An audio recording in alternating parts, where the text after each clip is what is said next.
मैं इस उपन्यास का मूल लेखक नहीं हूँ। मैं बस इस उपन्यास की व्याख्या कर रहा हूँ। तो चलिए वीडियो शुरू करते हैं। अध्याय 101 भीषण भिड़ंत 2। आह आह। नीचे से कई चीखें गूंजी क्योंकि कुछ डाकुओं को तीर लगे और वे नीचे लुढ़क गए। फिर भी जंगल से और भी आकृतियां तेजी से बाहर निकली। सू दूर आसमान में दो और फ्लेयर दागे गए जो आतिशबाजी की तरह फट गए। दो अन्य स्थानों पर भी शक्तिशाली दुश्मनों से सामना हुआ था। लिन जेयू ने अपनी नजरें ऊपर उठाईं और उनके चेहरे के भाव गंभीर हो गए। हर दिशा से मदद की पुकार आ रही थी। डाकू अकेले इतने मजबूत नहीं हो सकते थे। शायद नाइन स्टोर्स गैंग और वुडन गैंग भी इस लड़ाई में शामिल हो गए थे। हम इस जमीन को अपनी पूरी क्षमता से बचाएंगे। अगर हालात बिगड़े तो हम पीछे हट जाएंगे, लिन जेयू ने सोचा। नीचे से और भी डाकू उमड़ पड़े जिससे रक्षा पंक्ति टूटने का खतरा पैदा हो गया। उन्होंने अभी अभी अन्य मोर्चों की सहायता के लिए अपने आदमी भेजे थे जिससे उनकी अपनी संख्या कम हो गई थी। जाल और तंत्र सक्रिय होने में विफल रहे थे और दुश्मन की संख्या भारी थी जिससे फिहोन गैंग के सदस्य बमुश्किल ही मुकाबला कर पा रहे थे। हाँ, तुम्हारा दादा यहाँ है। ये दादा भी आ रहा है। दो हटे कट्टे पुरुषों ने पंक्ति तोड़ी और ऊपर की ओर उछले। चांदनी में उनके हाथों की तलवारें ठंडी चमक बिखेर रही थी। वे पागलों की तरह हंसे और अपनी चौड़ी तलवारें लहराते हुए अंदर घुसने के लिए तैयार हुए। हुश हुश। चांदनी के नीचे बिजली की तरह दो तीर निकले जिन्होंने एक गीली धमक के साथ उन आदमियों के गले चीर दिए। उनकी आंखें सदमे से फटी रह गईं और इससे पहले कि वे खुद को संभाल पाते, तीरों के वेग ने उन्हें पीछे की ओर फेंक दिया। तुम्हारा दादा यहाँ। पच। एक और आकृति आगे बढ़ी, लेकिन इससे पहले कि वह अपनी ललकार पूरी कर पाता, एक तीर उसके गले को पार कर गया। लिन जेयू फिहोन गैंग के भाइयों के पीछे खड़ा था। उसके पास तीरों का एक पीपा था। उसका दाहिना हाथ एक और तीर पकड़े हुए था और वह ठंडी नजरों से सामने देख रहा था। जब भी कोई डाकू रक्षा पंक्ति तोड़कर ऊपर आता तो उसके हाथ से निकला एक तीर उनके गले को भेद देता। लिन जेयू फेंकने वाले चाकुओं का उपयोग नहीं कर रहा था। पहली बात तो ये कि उसके पास फालतू चाकू नहीं थे। दूसरी बात, फेंकने वाले चाकू बहुत विशिष्ट होते हैं जिससे दूसरों के लिए ये जानना आसान हो जाता कि हमला किसने किया है। तीरों ने भी उतना ही अच्छा काम किया और एक बार दुश्मन के मरने के बाद इसका दोष अव्यवस्था में चलने वाले लावारिस तीरों पर मढ़ा जा सकता था। लिन जेयू तीरंदाजी में कुशल नहीं था। धनुष या क्रॉसबो से चलाने के बजाय तीरों को छिपे हुए हथियार के रूप में फेंकना आसान था। अपनी बाह में ब्लड क्यूई का संचार करके उसके प्रत्येक प्रहार की शक्ति एक शक्तिशाली क्रॉसबो से कम नहीं थी। सू सू सू। फिहोन गैंग के भाई लगातार आ रहे डाकुओं की लहर के खिलाफ डटे हुए थे। वे इतने व्यस्त थे कि उन्होंने अपने पीछे से लिन जेयू द्वारा छोड़े गए तीरों पर ध्यान नहीं दिया। डाकू लगातार सुरक्षा घेरा तोड़कर ऊपर की ओर बढ़ रहे थे। जो लोग फिहोन गैंग के तीरों से बचकर आगे बढ़ने में सफल रहे, उनके पास जश्न मनाने का समय नहीं था क्योंकि लिन जेयू के तीरों ने उन्हें चीर दिया। उसने केवल गले का लक्ष्य नहीं रखा। किसी के सिर में तीर मारा तो किसी के दिल में हमेशा घातक अंगों को निशाना बनाया। हुश हुश। तेजी से एक के बाद एक दो और तीर चले। एक आदमी की आंख में धंस गया और दूसरा उसके दिल में। एक और डाकू चीखता हुआ खड़ी ढलान से नीचे गिर गया। क्या इन कमबख्तों को मरने का डर नहीं है? लिन जेयू बुदबुदाया। वह हत्याओं से सुन्न होता जा रहा था। 5 मिनट से भी कम समय में उसने कम से कम 27 लोगों को मार दिया था, जिनमें 2 ऑर्गन फोर्जिंग क्षेत्र के विशेषज्ञ शामिल थे जो अपनी जान ऐसे गंवा रहे थे जैसे उसका कोई मूल्य न हो। नीचे जंगल में एक हटे कट्टे आदमी ने अपने भाइयों को एक एक करके मरते देखा और उसका चेहरा हताशा से काला पड़ गया। पीछे हटो, वापस जाओ, धिक्कार है। उस जूशे ने हमें धोखा दिया। ऊपर घात लगाकर हमला किया जा रहा है। उस आदमी ने चिल्लाकर आदेश दिया, सबको पीछे हटने को कहा। यह स्थान रक्षा के लिए आसान और हमले के लिए कठिन था। केवल भारी संख्या और शारीरिक बल इसे नहीं तोड़ सकते थे। उनकी मूल योजना ये थी कि भले ही जूशे उन्हें धोखा दे, लेकिन तब तक कोई फर्क नहीं पड़ेगा जब तक जाल और तंत्र के स्थान सटीक थे। वे उस रात सभी मोर्चों से हमले करने वाले थे ताकि दक्षिणी रक्षा से जनशक्ति हटाई जा सके। एक बार सेना के बंद जाने के बाद वहां केवल कुछ ही लोग बचते जिससे सुरक्षा तोड़ने का सही मौका मिलता। लेकिन योजना विफल हो गई थी। उन्होंने 2 ऑर्गन फोर्जिंग विशेषज्ञ और 1 दर्जन से अधिक बोन फोर्जिंग विशेषज्ञों को भेजा था जिन्होंने अंधेरे और अपने कई भाइयों की आड़ में आगे बढ़ने की कोशिश की। लेकिन उन्हें झटका तब लगा जब जैसे ही वे रक्षा पंक्ति तक पहुंचे, उन्हें तीरों से काट दिया गया। उस आदमी के लिए ये स्पष्ट था कि पीछे काफी संख्या में रक्षक छोड़े गए थे। सामने की रेखा पर एक छोटी टुकड़ी तैनात की गई थी ताकि डाकुओं को लालच देकर अंदर लाया जा सके, और एक बार जब वे घेरा तोड़ दें तो पीछे छिपे धनुर्धारी उनका कत्लेआम कर दें। वाकई एक चालाक योजना। धिक्कार है, उन पर चारों तरफ से हमला हो रहा है, 3 मोर्चे पहले से ही मदद मांग रहे हैं, और फिर भी उन्होंने इतने आदमी यहां छोड़ दिए। क्या वे पागल हैं? फिर भी लक्ष्य हासिल हो गया है। अगर उन्होंने इतने लोगों को यहां रखा है तो अन्य लाइनों पर कर्मियों की कमी होगी और वे पूर्ण हमले के खिलाफ टिक नहीं पाएंगे। बस दुख इस बात का है कि हम यहां से घुसपैठ करके पीछे से उनका कत्लेआम नहीं कर सके। उसने मन ही मन आह भरी। इस छापेमारी में हुए भारी नुकसान से वह काफी निराश था। उसके आदेश पर हमला कर रहे डाकू एक एक करके पीछे हट गए। युद्ध के मैदान में दर्जनों लाशें छोड़ गए। वे आखिरकार पीछे हट गए। मुझे लगा था कि इस बार हम खत्म हो गए। बिल्कुल, जो लोग घेरा तोड़कर अंदर आए थे उनमें से कई को आते ही गोली मार दी गई। आखिर वह भाई कौन था जो इतना भयंकर था? मैं नहीं था। मैं तो घबराया हुआ था और केवल नीचे वाले डाकुओं पर निशाना साध रहा था। मैं भी नहीं। डाकुओं को पीछे खदेड़ने के बाद फिहोन गैन के भाइयों ने राहत की सांस ली और आपस में बातें करने लगे। हॉन्ग चेंग ने चारों ओर देखा। उसकी नजर जमीन पर पड़े तरकश पर पड़ी, फिर लिन जेयू पर, जो ढलान की ओर देख रहा था। क्या ये लॉर्ड लिन हो सकते हैं? हॉन्ग चेंग ने संदेह में भौहें सिकोड़ी, फिर जल्दी से अपना सिर झटकते हुए सोचा, नहीं, शायद नहीं। लॉर्ड लिन धनुष चलाने में कुशल नहीं है। अभी बोन फोर्जिंग के कई विशेषज्ञ ऊपर आ रहे थे, और यहां तक कि एक ऑर्गन फोर्जिंग विशेषज्ञ भी। मुझे यकीन नहीं है कि मैं खुद उन्हें मार गिरा पाता। लॉर्ड लिन की तो बात ही छोड़िए, शायद तीरों की बारिश के बीच किसी भाई ने उन्हें मार दिया होगा। हॉन्ग चेंग ने सोचा। शांत हो जाओ, अपने पदों पर लौटे और पूरी तरह सतर्क रहें, लिन जेयू ने भारी आवाज में आदेश दिया। वे डाकू दूसरे हमले के लिए वापस आ सकते हैं। अपनी सतर्कता कम न करें। जी मेरे प्रभु, फिहोन गैन के भाइयों ने एक स्वर में चिल्लाकर कहा। अभी अभी एक भीषण हमले को नाकाम करने के बाद उनका मनोबल पहले से कहीं अधिक ऊंचा था। हॉन्ग चेंग, मैं ये जगह तुम्हारे हवाले कर रहा हूं। मैं जाकर देखता हूं कि दूसरे मोर्चों पर भाइयों का क्या हाल है, लिन जेयू ने निर्देश दिया। जी मेरे प्रभु, हॉन्ग चेंग ने सिर हिलाते हुए जवाब दिया। वह लगभग ये कहना चाहता था, आप जैसा मिड स्टेज बोन फोर्जिंग साधक वहां जाकर क्या ही कर लेगा। लेकिन एक पल की हिचकिचाहट के बाद उसने अपनी जुबान पर लगाम लगा ली। लिन जेयू ने अपनी थैली में छिपे हुए हथियारों और जहरीले पाउडर की जांच की। ये पुष्टि करने के बाद कि सब कुछ ठीक है, उसने अपनी तलवार थामी और उत्तर की ओर चल दिया। यहाँ का संकट टल गया था। अपने इतने सारे विशेषज्ञों के मारे जाने के बाद डाकू शायद दोबारा हमला नहीं करेंगे। लिन जेयू का इरादा ये देखने का था कि जिया यानयोग और अन्य सुरक्षित हैं या नहीं।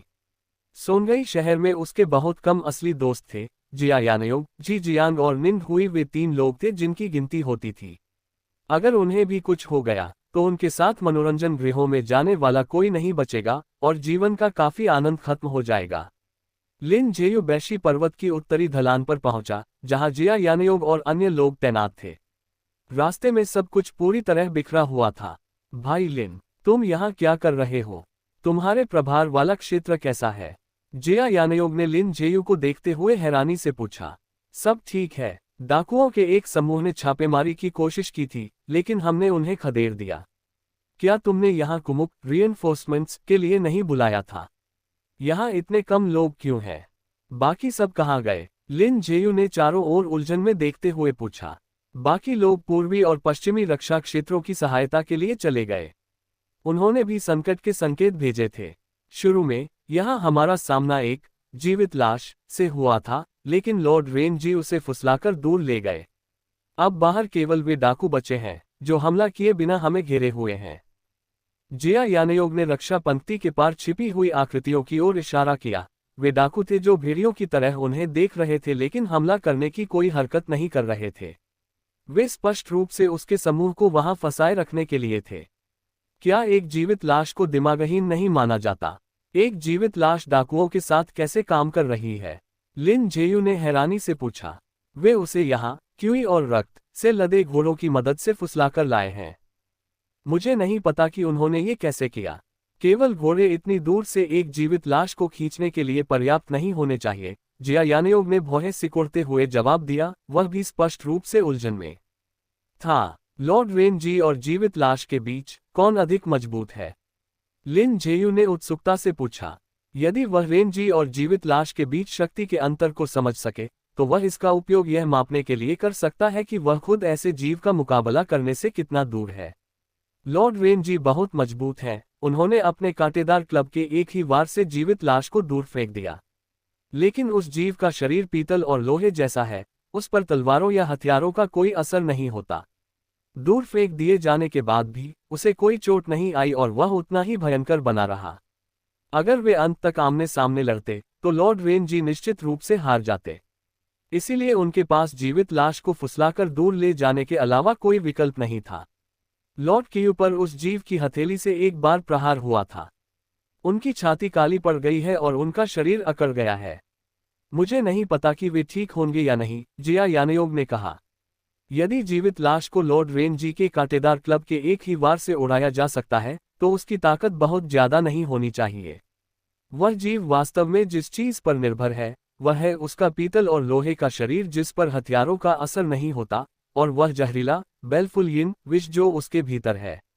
लिन जेयू ने मन ही मन सोचा, जिससे उसे जीवित लाश की असली शक्ति का एक मोटा अंदाजा हो गया। जी जियांग और निंद हुई कहाँ हैं? वे मुझे कहीं दिखाई नहीं दे रहे। लिन जेयू ने क्षेत्र को स्कैन किया लेकिन उसे जी जियांग या निंद हुई का कोई निशान नहीं दिखा। वे वहां की सुरक्षा को मजबूत करने के लिए पूर्व की ओर गए हैं। वहां खनन किए गए अयस्क, परिष्कृत कच्चा लोहा और तैयार हथियारों और औजारों का एक बड़ा भंडार है। डाकू वास्तव में उसी की तलाश में है, जिया यानेयोग ने कहा। जब तक वे ठीक हैं, मुझे राहत है। मैं दूसरे मोर्चों की जांच करने जा रहा हूं। तुम इस स्थिति को संभालो और कोई जल्दबाजी मत करना, लिन जेयू ने मुस्कुराते हुए कहा। ज्यादा दूर मत भटकना। पूर्व और पश्चिम की लड़ाइयां अभी भी जारी हैं, और बाकी जगह इस समय उथल पुथल मची हुई है, जिया यानेयोग ने चेतावनी दी। सब ठीक है, मैं तेज हूं, और अगर हालात बिगड़े तो मैं बस मुड़कर भाग जाऊंगा। लिन जेयू ने लापरवाही से हाथ हिलाया और उसी दिशा में चल पड़ा जिधर रेन जी गए थे। वह पीछा करना चाहता था और अपनी आंखों से जीवित लाश की शक्ति को देखना चाहता था। अध्याय 102 उत्कृष्ट महारत 1 दहाड़। बैशी पर्वत पर एक जंगली जानवर जैसी दहाड़ गूंजी। पर्वत से दो आकृतियां नीचे की ओर झपटी और बैशी पर्वत की सीमाओं से बाहर निकल गईं। धमाका। अपने पीछे बल के एक झोंके को महसूस करते हुए रेंजी ने एक पेड़ के तने पर हल्के से पैर मारा और फुर्ती से अपनी दिशा बदल ली। जीवित लाश की हथेली जोर से नीचे गिरी और एक तेज कड़कड़ाहट के साथ पेड़ चकनाचूर हो गया। जिस स्थान पर उसने प्रहार किया था, वह झुलसकर काला पड़ गया था। जीवित लाश की ताकत भयानक थी, उसका हर वार रेनजी के स्वयं के पूरी ताकत वाले वार के बराबर था। रेनजी अपनी ब्लड क्यूई समाप्त होने से पहले ऐसे केवल कुछ ही प्रहार कर सकते थे। ब्लड क्यूई के बिना वह एक साधारण ऑर्गन फोर्जिंग योद्धा से थोड़े ही मजबूत होते और जीवित लाश के सामने पूरी तरह असहाय हो जाते। सौभाग्य से जीवित लाश तेज नहीं थी। उसकी ताकत अपार थी, लेकिन उसमें लाइटनेस की तकनीकों की कमी थी और वह पीछा करने के लिए केवल शुद्ध शारीरिक शक्ति पर निर्भर थी। रेन जी ने सीधे टकराने की हिम्मत नहीं की और इसके बजाय वह घेरा बनाकर उसे बैशी पर्वत से दूर ले जाने लगे ताकि वहां होने वाले नरसंहार को रोका जा सके। जीवित लाश को पर्वत से परे फुसलाने के लिए उन्होंने जानबूझकर अपनी गति मध्यम रखी, न बहुत आगे और न बहुत करीब। यदि वह बहुत आगे निकल जाते तो जीवित लाश पीछा करना छोड़ देती। उस जीव को दूर ले जाना कष्टदायक था और वह अभी भी समझ नहीं पा रहे थे कि उन डाकुओं ने केवल कुछ घोड़ों की मदद से उस जीवित लाश को यहां लाने में कैसे सफलता प्राप्त की थी। तुम अकेले नहीं हो जो एक जीवित लाश को फुसलाकर दूर ले जा सकते हो। दांत भींचते हुए रेन जी ने अपनी मुद्रा बदली और लान वैली की ओर भागे। यदि वे जीवित लाश को बैशी पर्वत पर ला सकते थे तो वे भी जीवित लाश को खींचकर लान वैली ले जा सकते थे। दहाड़। जीवित लाश फिर से दहाड़ी और अपना अथक पीछा जारी रखा। लिन जेयू ने आसपास के लोगों से रास्ता पूछा और उसी रास्ते पर चल पड़ा जिस पर रेन जी गए थे, लेकिन ज्यादा देर नहीं हुई थी कि वह ठिठक गया। और आगे जाने का मतलब सुरक्षा घेरे से बाहर होना था। अपने क्षेत्र में डाकुओं को खदेड़ने के बाद काफी समय बीत चुका था और जिया यानेयोग के साथ कुछ देर रुकने के कारण जब तक उसने पीछा शुरू किया तब तक उनका कोई निशान नहीं बचा था। जीवित लाश को बैशी पर्वत से बाहर ले जाने के बाद रेन जी का कहीं पता नहीं था। छोड़ो इसे, और भी मौके मिलेंगे, लिन जेयू ने खुद से बुदबुदाया। उसने और पीछा न करने का फैसला किया। विशाल रात के आकाश के नीचे उनके पदचिन्हों को खोजना आसान नहीं होगा। वह मुड़ा और वहां से चला गया। लिन जेयू पश्चिम की ओर उस मोर्चे की जांच करने के लिए बढ़ा। वहां लड़ाई अपने अंत के करीब थी और एक गतिरोध में बदल गई थी।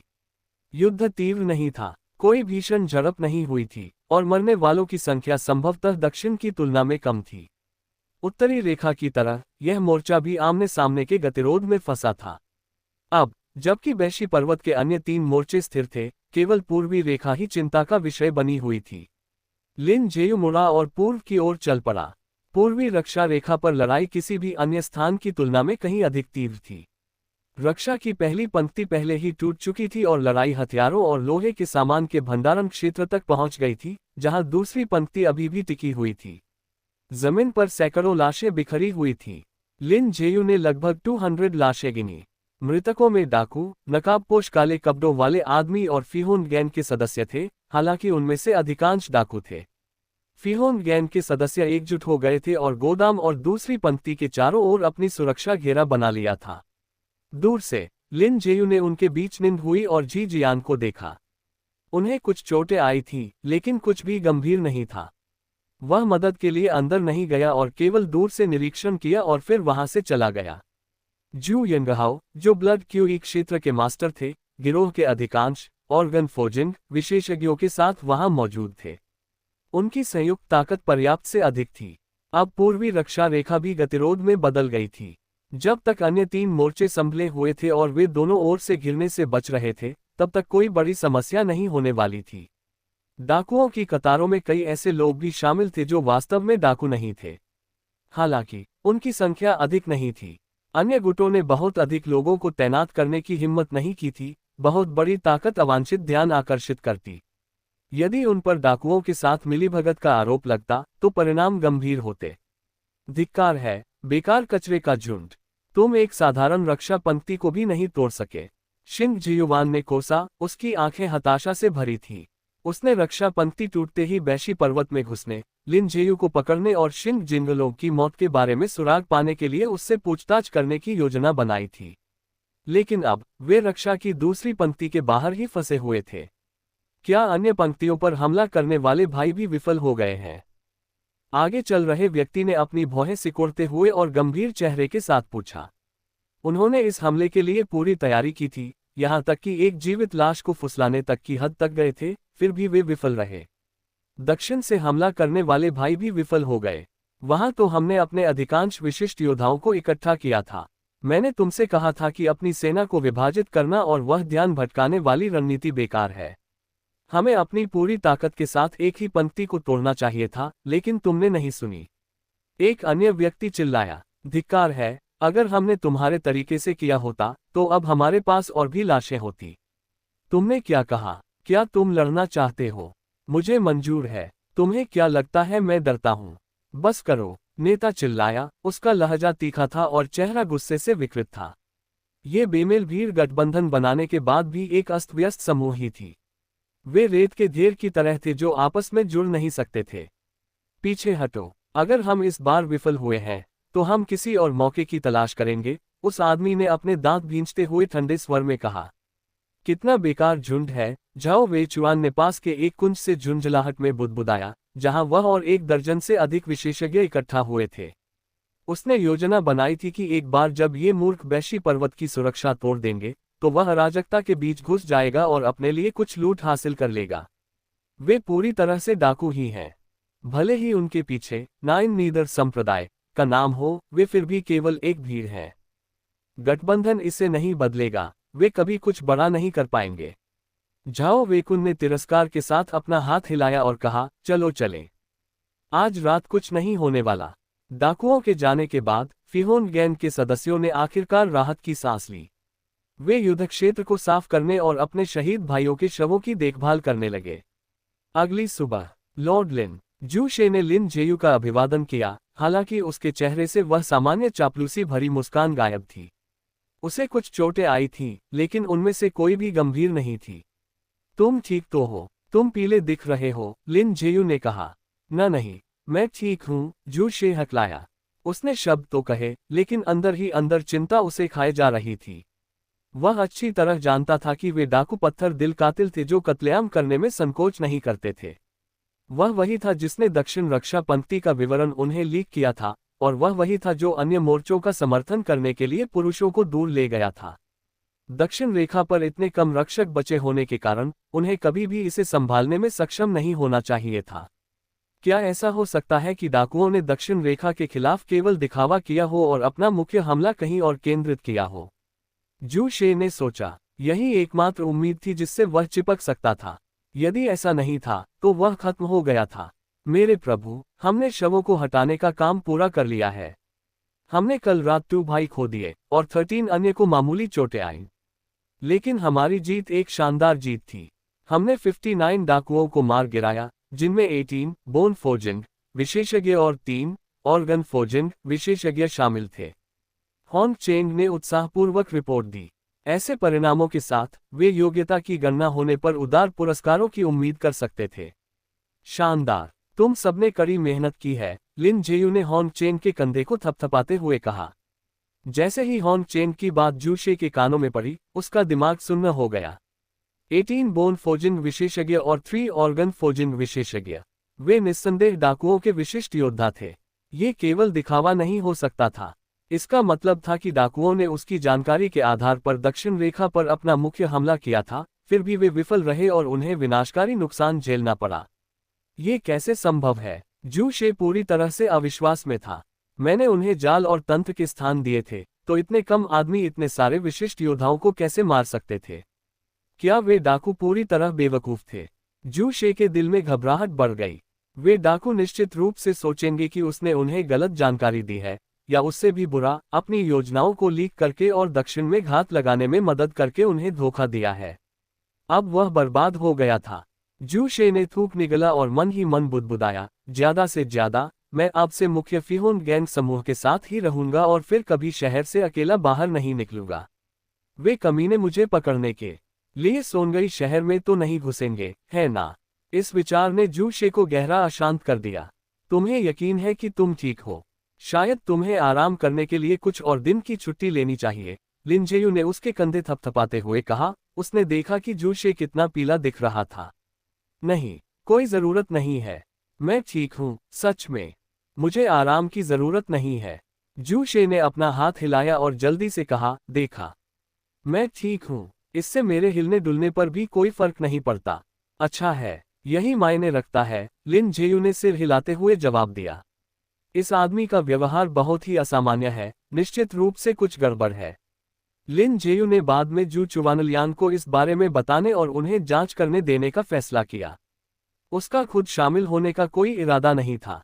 अपने सौंपे गए क्षेत्र में अपने कर्तव्यों को पूरा करने के बाद लिन जेयू ने जू चुवानलियांग को जू शे की स्थिति के बारे में बताया और फिर बैशी पर्वत की उत्तरी ढलान की ओर चल दिया। अध्याय 103 उत्कृष्ट महारत 2। बैशी पर्वत के उत्तरी भाग में लिन जेयू को जिया यानयोग और अन्य लोग मिले। वे सभी घायल थे। आशा है कि आप सब ठीक है, लिन जेयू ने पूछा। हम ठीक हैं, ये तो बस मामूली चोटें हैं। लॉर्ड केयू की हालत गंभीर है, जिया यानयोग ने उत्तर दिया। गंभीर हालत? क्या उनकी जान को खतरा है? लिन जेयू ने पूछा। वे कहाँ हैं? मैं उन्हें देखने जाऊंगा। चिकित्सक उनका इलाज कर रहे हैं। चलो साथ चलते हैं, जी जियांग ने कहा। बैशी पर्वत पर गोदाम के पास एक छोटा चिकित्सा हॉल बनाया गया था और वहां एक चिकित्सक तैनात था। वे क्लिनिक पहुंचे, जो युद्ध के बाद मरीजों से भरा हुआ था। अंदर के कमरे में केयू गाओक्सुआन एक बिस्तर पर लेटे थे। उनकी त्वचा नीली बैंगनी पड़ गई थी और चेहरा लोहे जैसा धूसर हो गया था। लॉर्ड केयू, क्या आप ठीक हैं? जिया यानयोग ने चिंता से पूछा। मैं ठीक हूँ। डॉक्टर का कहना है कि मुझे बस कुछ महीनों के आराम की जरूरत है, केयू गाओक्सुआन ने सहजता से कहा। ऐसी स्थिति में भी उनके चेहरे पर हमेशा की तरह उदासीन भाव था। लॉर्ड केयू, आपकी छाती को क्या हुआ? लिन जेयू ने पूछा। उसने केयू गाओक्सुआन की छाती की ओर इशारा किया, जहां सफेद पट्टियां कसकर बंधी थी और ताजा खून के धब्बे कपड़े को लाल कर रहे थे। यह वह जगह है जहां उस राक्षस ने अपनी हथेली से मुझ पर प्रहार किया था। डॉक्टर ने कहा कि मुझे लाश के जहर ने संक्रमित कर दिया था। उन्हें मांस का एक बड़ा टुकड़ा काटना पड़ा, वरना जहर धीरे धीरे मेरे पूरे शरीर में फैल जाता, क्यूगाउक्सुआन ने कहा। उन्होंने पास ही एक जगह की ओर इशारा किया जहां बैंगनी काले मांस का एक टुकड़ा पड़ा था, जिसकी सतह कई जगहों से झुलसी हुई थी। लिन जेयू ने उसका बारीकी से अध्ययन किया। ये लगभग वैसा ही मांस लग रहा था जैसा उसने पहले बीस्ट रोर माउंटेन में देखा था। जब उस जीवित लाश ने आप पर प्रहार किया तो कैसा महसूस हुआ? लिन जेयू ने उत्सुकता से पूछा। उसने पहले कभी जीवित लाश नहीं देखी थी, खुद उससे लड़ना तो दूर की बात थी। उसकी ताकत भयानक थी। जिस क्षण उसकी हथेली मुझ पर लगी, मैं हवा में उड़ गया। जैसे ही उसकी हथेली ने मुझे छुआ, मेरे शरीर में एक ठंडी आभा दौड़ गई और मैं वहीं सुन्न होकर रह गया, हिलने डुलने में असमर्थ। फिर से हिलने डुलने में काफी समय लगा। वह जीव अत्यंत विचित्र है, इसलिए तुम्हें उसे छूना नहीं चाहिए। एक बार छूते ही तुम्हारा शरीर सुन्न हो जाएगा और तुम जहरीले हो जाओगे। शुक्र है कि लॉर्ड रेन जी समय पर पहुंच गए, वरना मैं मर चुका होता, क्यूगाउक्सुआन ने कहा। लॉर्ड रेन जी कहाँ हैं? मैंने उसके बाद उन्हें नहीं देखा, लिन जेयू ने पूछा। वह रेन परिवार के ब्लड क्यूई क्षेत्र के उस शक्तिशाली व्यक्ति से मिलना चाहता था। उनकी ताकत को एक मानक मानकर लिन जेयू खुद और उस जीवित लाश के बीच के अंतर को मापना चाहता था। मुझे इसके बारे में पता है, जी जियांग ने मुस्कुराते हुए कहा। मैंने सुना है कि लॉर्ड रेन जी उस जीवित लाश को लान वैली तक ले गए, जहां उन्होंने डाकुओं से लड़ाई की। वे वहां घायल हो गए और ठीक होने के लिए वापस चले गए हैं। क्यूगाउक्सुआन का हालचाल लेने के बाद समूह अपने पदों पर लौट आया। कल की छापेमारी के बाद बैशी पर्वत की सुरक्षा काफी कड़ी कर दी गई थी। चूंकि कई लोग मारे गए या घायल हुए थे, इसलिए फिहोन गैंग ने वहां नई कुमुक भेजी थी। लान वैली के भीतर घाटी कोहरे और जहरीली गैसों से ढकी हुई थी और विषैले जानवरों और कीड़ों से भरी पड़ी थी। घाटी के भीतर गहरे रंग के मेपल के पेड़ों के एक कुंज में लकड़ी के घरों का एक समूह था। सबसे बड़े घर के अंदर 1 दर्जन से अधिक हटे कट्टे पुरुष जमा थे। उनकी आभा शक्तिशाली थी और उनमें से प्रत्येक कम से कम ऑर्गन फोर्जिंग क्षेत्र का विशेषज्ञ था। पुजारी, आपकी और आपके लोगों की शक्ति दुर्जेय है। आप सीधे कार्रवाई क्यों नहीं करते? यदि आपने ऐसा किया होता तो हमने इतने सारे भाइयों को नहीं खोया होता। बाईं ओर के एक व्यक्ति ने स्पष्ट असंतोष के साथ कहा। बिल्कुल, और क्या आपने ये नहीं कहा था कि आप ताबीज प्रदान करेंगे ताकि हम सिटी गार्ड की तरह युद्ध संरचना बना सकें? वे ताबीज कहाँ हैं? हमने एक भी नहीं देखा। आप हमसे लड़वाते रहते हैं, लेकिन बदले में हमें कुछ नहीं मिलता। क्या ये कुछ ज्यादा नहीं है? एक के बाद एक आवाजें उठी क्योंकि लोग अपनी भड़ास निकाल रहे थे। काले और लाल रंग के कपड़े पहने और अपने चेहरों पर अजीबोगरीब निशान बनाए ये लोग अनुयायियों की भर्ती के लिए नाइन नीदर संप्रदाय के बैनर तले लान वैली में दाखिल हुए थे। जबरदस्त ताकत के साथ उन्होंने आखिरकार घाटी के डाकुओं को अपने अधीन कर लिया था। धैर्य रखें, अभी सही समय नहीं आया है। यदि हम अभी कार्रवाई करते हैं तो ये केवल हमारे विनाश का कारण बनेगा, आगे चल रहे व्यक्ति ने शांति से कहा। वह लगभग 40 वर्ष का व्यक्ति था, जिसने एक दानव देवता की छायादार छवि से सजे काले और लाल रंग के वस्त्र पहने थे। उसकी उपस्थिति रहस्य से भरी थी। कभी सही समय नहीं आता, है ना? फिर उन गोलियों का क्या हुआ जिनका आपने हमें मजबूत बनाने का वादा किया था? इस बार हमने बैशी पर्वत पर हमला किया और आपके कहे अनुसार उनके हथियार जब्त करने की कोशिश की और इसके कारण हमें भारी नुकसान हुआ। आपको हमें कुछ मुआवजा देना होगा, दाईं ओर के हटे कट्टे व्यक्ति ने कहा। यह वही था जिसने उस रात दक्षिणी हमले का नेतृत्व किया था, जिसमें उसने कई लोगों को खो दिया था। तुम अपने मिशन में विफल रहे। तुम्हें कोई गोली क्यों मिलनी चाहिए? यदि कोई कार्य बहुत कठिन है तो तुम्हें शरणार्थियों की भर्ती करनी चाहिए और अन्य डाकुओं को अपने साथ मिलाना चाहिए। नाइन नीदर संप्रदाय के रैंकों का विस्तार करो। तुम जितने अधिक अनुयायी इकट्ठा करोगे, तुम्हारा योगदान उतना ही अधिक होगा। 100 योगदान अंकों के साथ तुम उन्हें एक ऐसी गोली के लिए बदल सकते हो जो तुम्हें ब्लड क्यूई क्षेत्र में प्रवेश करने देगी, उस व्यक्ति ने ठंडे स्वर में कहा। उसकी बातों पर पुरुषों के चेहरे काले पड़ गए। उन्होंने योगदान अंक अर्जित करने के लिए ही बैशी पर्वत पर हमला किया था। यदि वे सफल हो जाते तो अंक 1 दर्जन से अधिक गोलियों के सौदे के लिए पर्याप्त होते। दुर्भाग्य से वे विफल रहे थे। डाकुओं के बड़े हमले के बाद बैशी पर्वत की सुरक्षा काफी कड़ी हो गई। समय धीरे धीरे बीतता गया और डाकू शांत हो गए और उन्होंने आगे कोई हमला नहीं किया। लिन जेयू के दिन अब बेहद इत्मीनान से बीत रहे थे। वह अपना दिन मार्शल आर्ट के प्रशिक्षण और टॉक्सिकोलॉजी कोडेक्स का अध्ययन करने में बिताता था। रात में वह अलाव जलाता और जंगली शिकार भूनता। जीवन परिपूर्ण और संतोषजनक महसूस हो रहा था। पलक झपकते ही 16 दिन बीत गए। लिन जेयू बैशी पर्वत पर आधा महीना बिता चुका था। जंगल में वह हमेशा की तरह प्रशिक्षण लेने पहुंचा। पेड़ों के बीच प्रहारों की आवाजें गूंज रही थीं।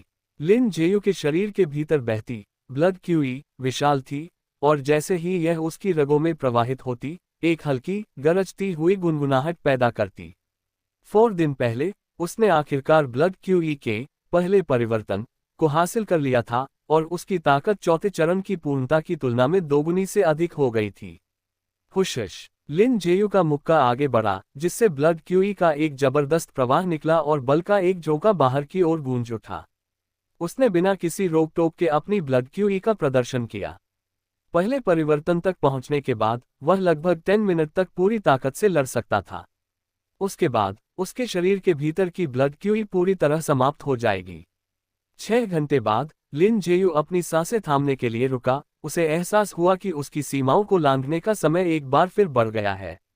स्वर्ग मेहनती को पुरस्कृत करता है। नाम लिन जेयू। ओरिजिन फोर्स 2 कौशल barbaric ox fist perfection golden goose तकनीक छठा चरण 2% टोटोइज ब्रेथ ग्रैंड मेथड तीसरा चरण 2% 6 फोल्ड सेबर प्रारंभिक महारत 32% पॉइजन किंग बॉडी प्रथम चरण 0%। इस बार मुझे ओरिजिन फोर्स की 2 और इकाइयां प्राप्त हुई, लेकिन दुर्भाग्य से मेरी जड़ी बूटियां खत्म हो रही हैं। केवल ब्लड नरिशिंग बोन फोर्टिफाइंग काढ़े की 7 सामग्रियां बची हैं, लिन जेयू ने बुदबुदाया। पिछले 16 दिनों में उसने काफी मात्रा में ओरिजिन फोर्स जमा की थी, जिसका उपयोग उसकी गोल्डन गूस तकनीक को आगे बढ़ाने के लिए किया गया था, जिससे उसका जड़ी बूटियों का भंडार लगभग समाप्त हो गया था। अब जबकि वह ब्लड क्यूई के पहले परिवर्तन तक पहुंच गया था, सुधार के लिए आवश्यक औषधीय शक्ति की मात्रा काफी बढ़ गई थी। उसके अनुमान के अनुसार ओरिजिन फोर्स की प्रत्येक इकाई के लिए अब कम से कम जड़ी बूटियों के 6 सेटों की शक्ति की आवश्यकता थी। आखिरकार प्रत्येक ब्रेक थ्रू ने न केवल उसके शरीर को निखारा, बल्कि उसकी समाप्त हो चुकी ब्लड क्यूई को तुरंत उसके शिखर पर बहाल कर दिया। आराम करने और कुछ ताकत हासिल करने के बाद लिन जेयू ने जड़ी बूटियां तैयार करना शुरू किया। उसने एक तसले को पानी से भरा, 6 सेट पाउडर जड़ी बूटियां डाली और अपने हाथ से मिश्रण को अच्छी तरह मिलाया। गोल्डन गूस तकनीक को बढ़ाने के लिए ओरिजिन फोर्स की 1 इकाई का उपयोग करें। लिन जेयू की समझ असाधारण थी। इतनी सफलताओं के बाद गोल्डन गूस तकनीक की उसकी समझ अपने शिखर के करीब पहुंच रही थी, जो इस हल्केपन की तकनीक को एक उत्कृष्ट स्तर की ओर ले जा रही थी। एक रहस्यमयी ऊर्जा फूट पड़ी, जिसने उसकी ब्लड क्यूई को तेजी से बहाल किया और उसके प्रभाव में इसे और अधिक संकुचित और परिष्कृत किया। प्रत्येक परिष्कृत इकाई के साथ उसकी ब्लड क्यूई के भीतर निहित ऊर्जा मजबूत होती गई, और जो शक्ति वह छोड़ सकती थी वह और भी भयानक हो गई। कुछ ही सेकंडों में लिन जेयू का शरीर और अधिक मजबूत हो गया। उसने अपनी आंखें खोली और एक लंबी, स्थिर सांस छोड़ी। स्वर्ग मेहनती को पुरस्कृत करता है।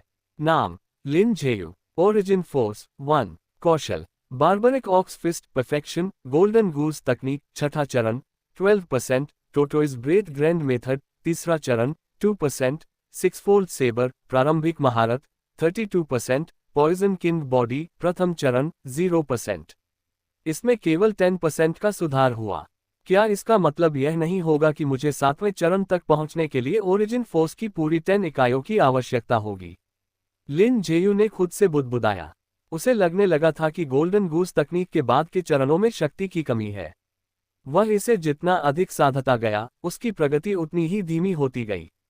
इस मोड़ पर वह केवल साधारण तरीकों पर भरोसा कर सकता था, धीरे धीरे अपने शरीर को निखारते हुए और अपनी ब्लड क्यूई को तब तक परिष्कृत करते हुए जब तक कि उसमें गुणात्मक परिवर्तन न हो जाए। शायद मुझे किसी दूसरी तकनीक में बदलाव करना चाहिए, लिन जेयू ने सोचा। गोल्डन गूस तकनीक की उसकी समझ लंबे समय से एक असाधारण स्तर पर पहुंच गई थी, लेकिन ब्लड क्यूई को निखारने और परिष्कृत करने में इसकी गति बहुत धीमी थी, इसलिए उसका स्तर आगे बढ़ने से इनकार कर रहा था। लेकिन नई तकनीक खोजना आसान नहीं है। सोनगई शहर के महान परिवार कभी अपनी तकनीक साझा नहीं करते, और काले बाजार में बिकने वाली सभी सामान्य श्रेणी की तकनीकें हैं। जब बैशी पर्वत पर मेरा काम खत्म हो जाएगा, तो मैं आसपास पूछूंगा और देखूंगा कि क्या कोई ऐसी जगह है जहां से मैं उच्च श्रेणी की तकनीक प्राप्त कर सकूं, लिन जेयू ने सोचा। अध्याय 104 फैनिंग द फ्लेम्स 1। बसंत की मंद हवा जमीन पर धीरे धीरे बह रही थी। सोनगई शहर दक्षिण में स्थित था, और बसंत के आगमन के साथ मौसम काफी गर्म हो गया था। हाल के दिनों में शहर के बाहर से अक्सर सैनिकों की टुकड़ियों को गुजरते हुए देखा जाता था, जो सभी अग्रिम पंक्तियों को मजबूत करने के लिए जा रहे थे।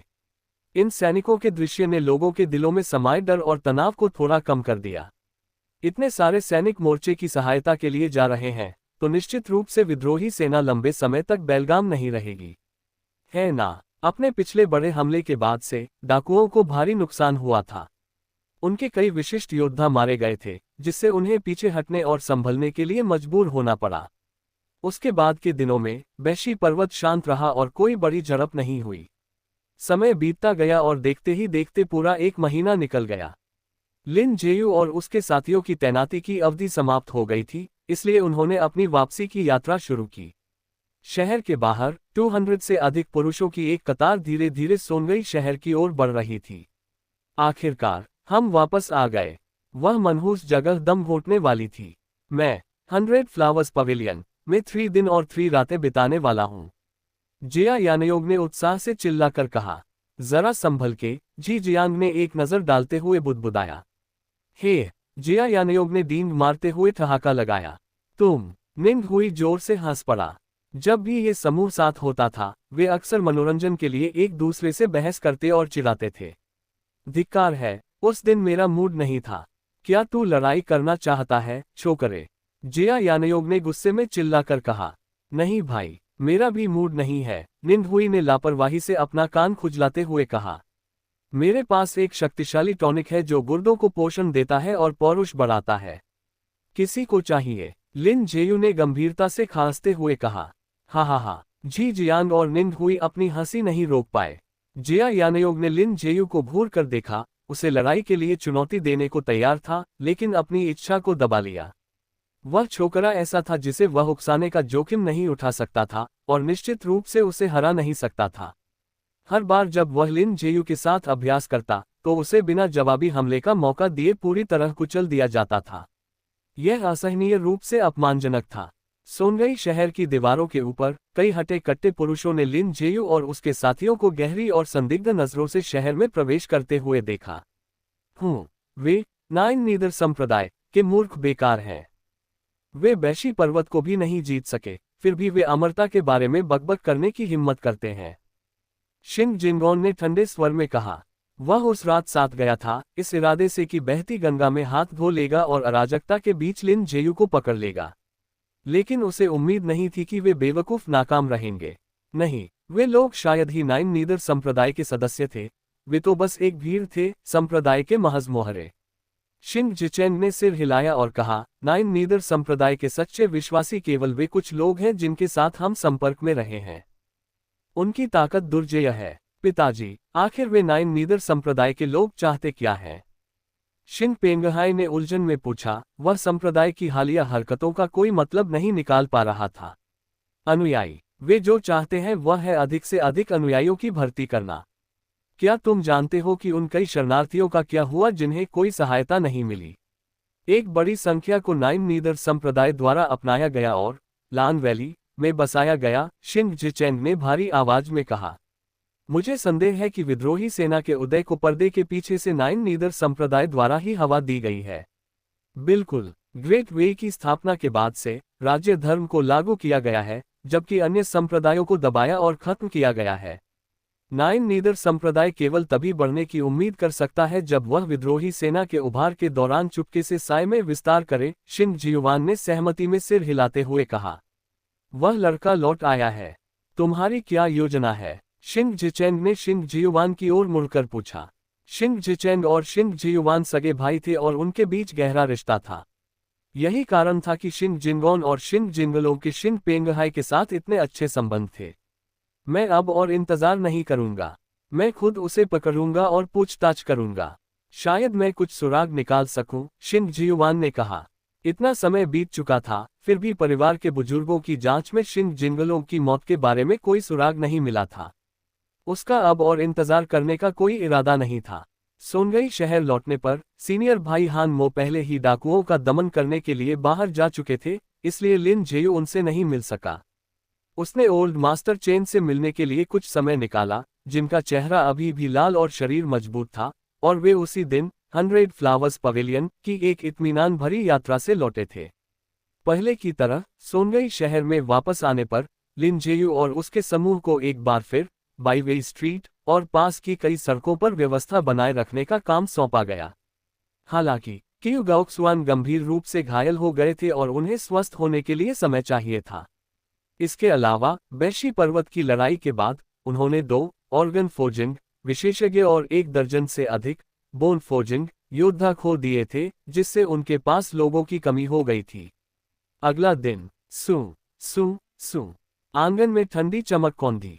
लिन जेयू के हाथ में लंबी तलवार ऐसे चल रही थी जैसे वह उसके अपने शरीर का हिस्सा हो, सहजता से घूमती हुई और अपनी इच्छानुसार बदलती हुई।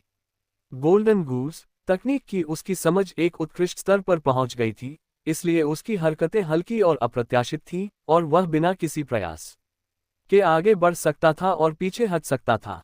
पैरों में गोल्डन गूस तकनीक और हाथ में 6-फोल्ड सेबर के साथ लिन जेयू की तलवार हालांकि उग्र और शक्तिशाली थी, लेकिन उसके चलाने के अंदाज में एक अप्रत्याशित शालीनता थी। हुशश उसकी निगाहें तेज हो गईं और उसकी आभा भारी हो गई। शैली बदल गई, अब ये कम शालीन और अधिक दबदबे वाली थी। उसके हाथ की तलवार हवा में गरज रही थी, जिससे काटने वाली हवा के झोंके पैदा हो रहे थे। एक तेज स्वरिश के साथ उसकी ब्लड क्यूई भीतर से फूट पड़ी, और जैसे ही तलवार आगे बढ़ी, एक अदृश्य दबाव उसके चारों ओर लिपट गया, जिससे एक जबरदस्त मोमेंटम क्यूई विकीर्ण होने लगी। बैशी पर्वत पर 1 महीने के एकांत प्रशिक्षण के बाद मुक्के की गति पर उसकी पकड़ बहुत अधिक परिष्कृत हो गई थी। यह अब केवल उसकी मुक्का तकनीकों तक सीमित नहीं थी, बल्कि धीरे धीरे 6-फोल्ड सेबर में भी बुनी जा रही थी। पहले की तुलना में 6-फोल्ड सेबर में अब एक दबदबे वाला इरादा था। तलवार के ऐसे दबदबे वाले बल के तहत ब्लेड के लगने से पहले ही उसका लक्ष्य आत्मा को भेद देने वाले डर से कांप उठता था। लिन जेयू ने अपनी तलवार म्यान में रखी और शांत खड़े होकर उस सनसनी का आनंद लिया जो उसने अभी महसूस की थी। यह अभी भी पर्याप्त नहीं है। मेरा मार्शल दृढ़ विश्वास काफी मजबूत नहीं है। गति में सार की कमी है और ये केवल कमजोर इच्छाशक्ति वालों को ही डरा सकती है। ये हिंसक जानवरों या लोहे जैसे संकल्प वाले लोगों के खिलाफ ज्यादा कुछ नहीं कर पाएगी, लिन जेयू ने खुद से बुदबुदाया। उसने 6-फोल्ड सेबर को पूरी तरह से अपने प्रयास से साधा था, कभी भी अपनी प्रगति को बढ़ाने के लिए ओरिजिन फोर्स का उपयोग नहीं किया था। हालांकि उसकी समझ मजबूत थी और मार्शल तकनीकों के सिद्धांत अक्सर साझा होते हैं। उसकी अन्य कलाओं के पहले से ही उन्नत होने के कारण वह उनसे अंतर्दृष्टि प्राप्त कर सकता था, जिससे उसकी तलवार तकनीक तेजी से आगे बढ़ी। कई महीनों के अभ्यास के बाद वह एडवांस्ड मास्टरी तक पहुंचने के करीब था। समय बीतता गया और लिन जेयू ने लगातार 6 घंटे से अधिक समय तक प्रशिक्षण लिया। भारी सांसें लेते हुए वह आखिरकार रुका। स्वर्ग मेहनती को पुरस्कृत करता है। नाम लिन जेयू। Origin force 5। कौशल barbaric ox fist perfection golden goose तकनीक छठा चरण 12%। टोटोइज ब्रेथ ग्रैंड मेथड तीसरा चरण 3%। 6-फोल्ड सेबर प्रारंभिक महारत 58%। पॉइजन किंग बॉडी प्रथम चरण 0%। जैसा कि अपेक्षित था, मेरी ब्लड क्यूई के पहले परिवर्तन के बाद हर 3 प्रशिक्षण सत्रों में एक बार ऐसा परिणाम मिलता है जहां मुझे ओरिजिन फोर्स की 2 इकाइयां प्राप्त होती हैं। बैशी पर्वत पर अपने दिनों के दौरान एक बार जब उसकी जड़ी बूटियों की आपूर्ति समाप्त हो गई थी, तो अपनी सीमाओं को लांघने से प्राप्त ओरिजिन फोर्स की हर इकाई को केवल जमा किया जा सकता था, क्योंकि उसे खर्च करने की कोई जगह नहीं थी। उसने वहां ओरिजिन फोर्स की 3 इकाइयां जमा की थीं, और आज 2 और प्राप्त करने के साथ अब उसके पास कुल 5 इकाइयां सुरक्षित थीं। मुझे पैसे कमाने का कोई रास्ता खोजना होगा, लिन जेयू ने खुद से बुदबुदाया।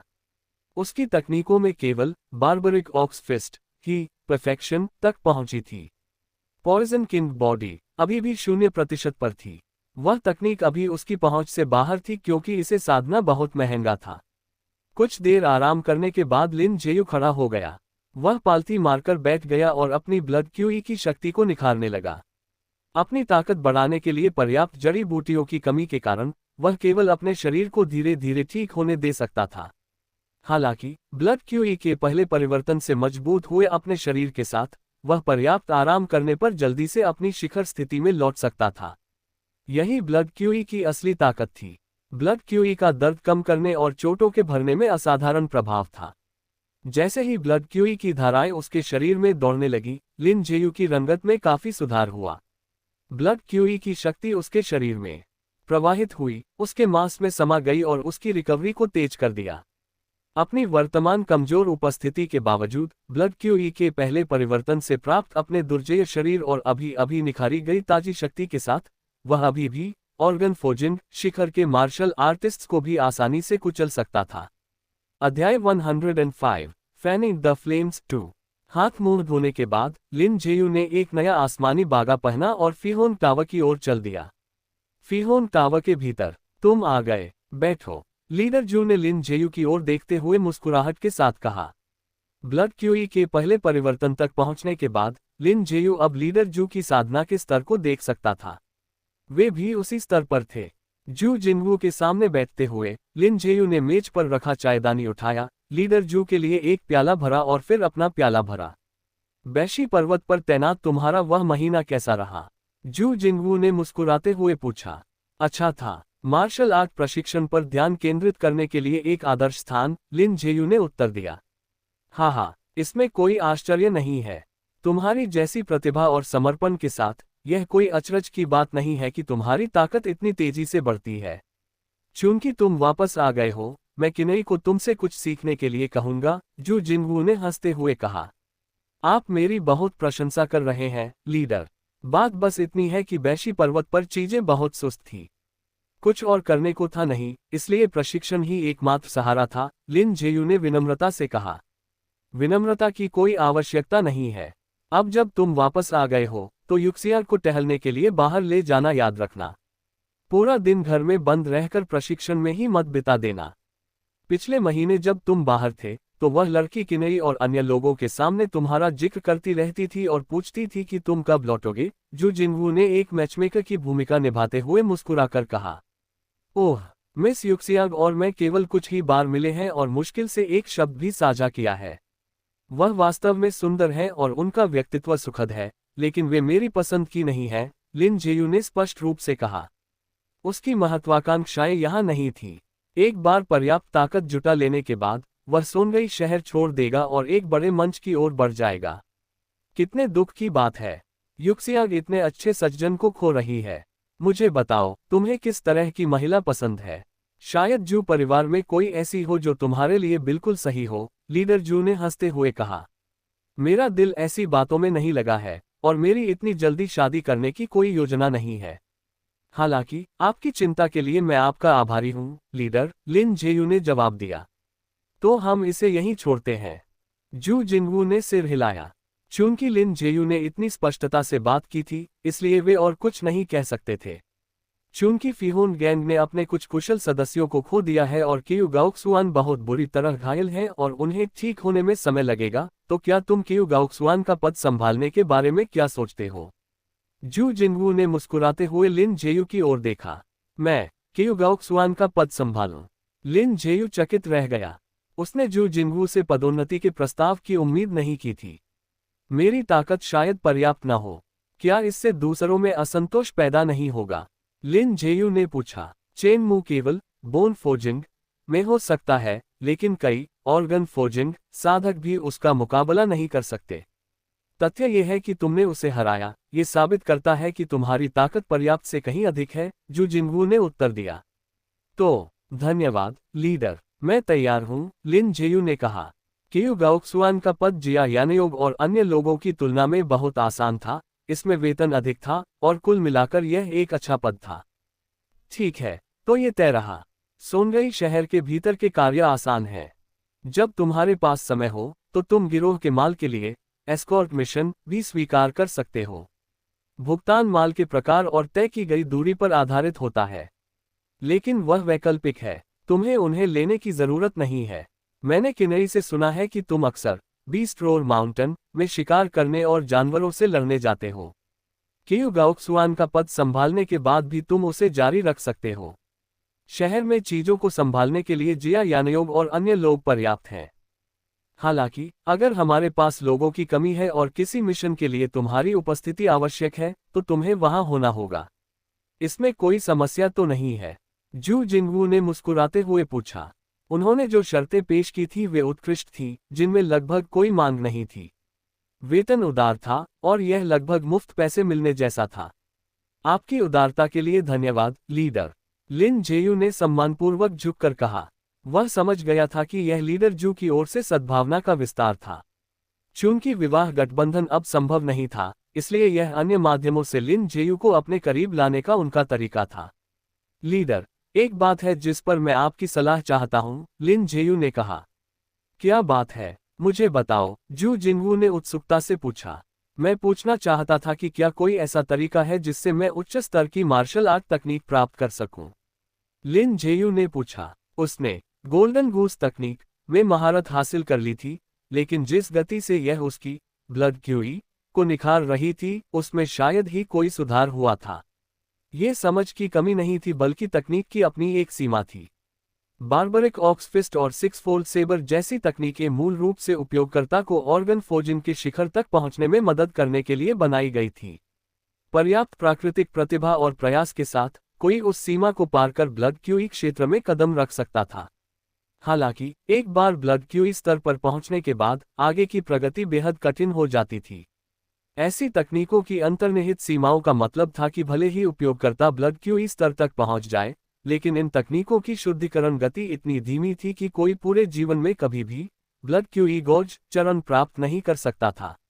भले ही सीनियर भाई हान मो ने सिक्स फोल्ड सेबर का उपयोग करके ब्लड क्यूई स्तर में प्रवेश किया था, फिर भी उन्हें बाद में गोल्डन गूस तकनीक पर स्विच करना पड़ा। गोल्डन गूस तकनीक की तुलना में सिक्स फोल्ड सेबर बहुत धीमी गति से ब्लड क्यूई को निखारती थी। उच्च स्तर की मार्शल आर्ट तकनीक प्राप्त करना आसान नहीं है। प्रतिष्ठित परिवार और प्रमुख शक्तियां अपने अधीनस्थों को खरीदने या बदलने के लिए तकनीकों की पेशकश कर सकते हैं, लेकिन वे सभी साधारण तकनीकें होती हैं। उच्च स्तर की तकनीकें जिनका उपयोग कोई ब्लड क्यूई स्तर पर करता है, उन्हें स्वतंत्र रूप से फैलने की अनुमति कम ही दी जाती है। केवल कुछ शक्तिशाली व्यक्ति ही उन्हें शिष्यत्व के माध्यम से आगे बढ़ाते हैं। यदि तुम जू परिवार में शादी करने के लिए तैयार हो, तो मैं तुम्हें हमारे परिवार की विरासत में मिली मार्शल तकनीकें प्रदान कर सकता हूं। इस बारे में क्या ख्याल है? जू जिनवू ने मुस्कुराते हुए कहा। परिवार में शादी करना विकल्प नहीं है।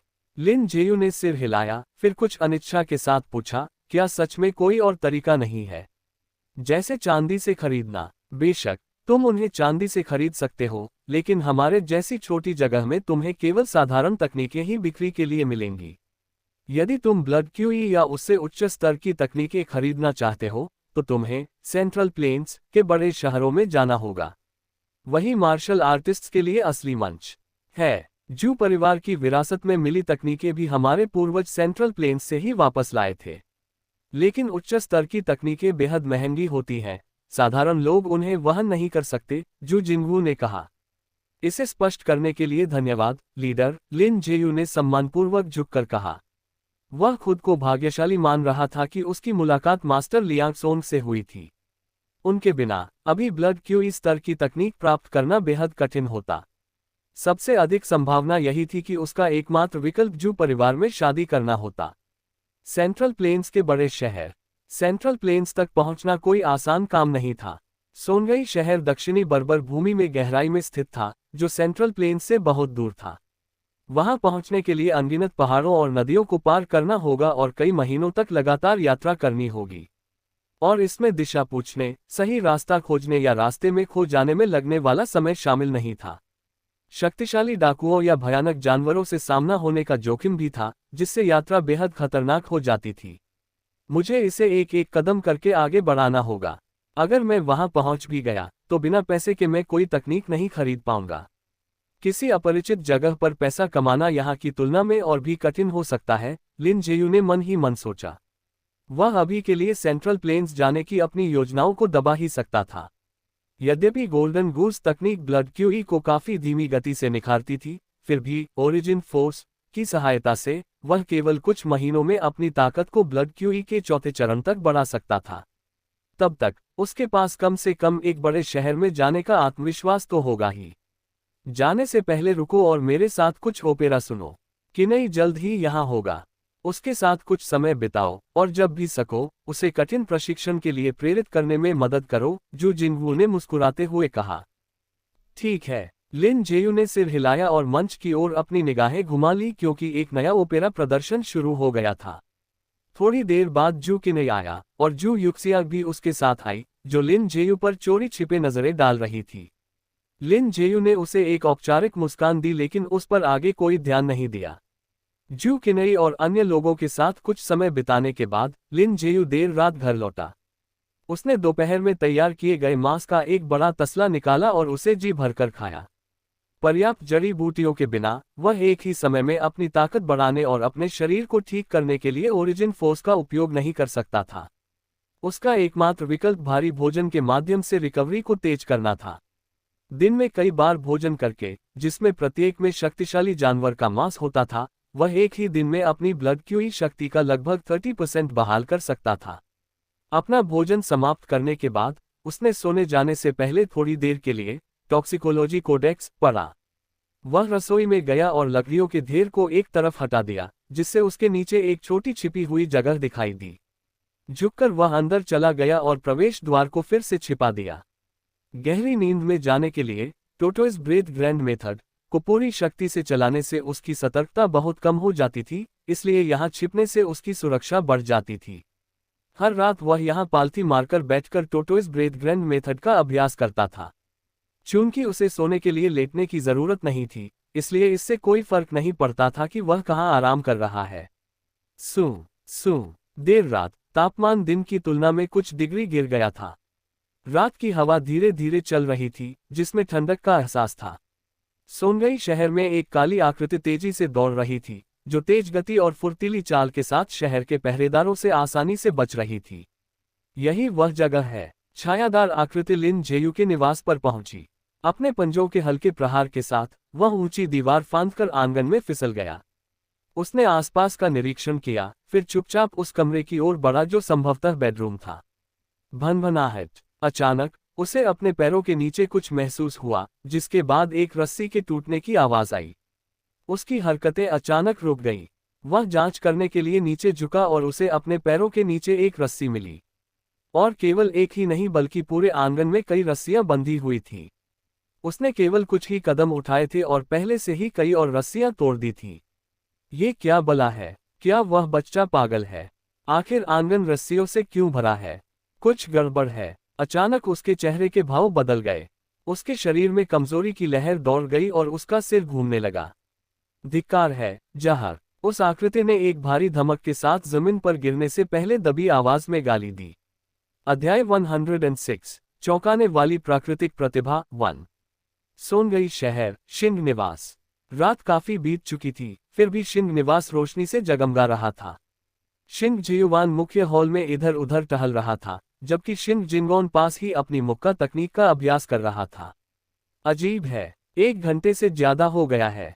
यू जियांग अभी तक वापस क्यों नहीं आया? वह बोन फोजिन क्षेत्र का महज एक युवक है। यू जियांग की ताकत के साथ ये एक आसान काम होना चाहिए था। कोई जटिलता नहीं होनी चाहिए। क्या ऐसा हो सकता है कि उसे पकड़ लिया गया हो?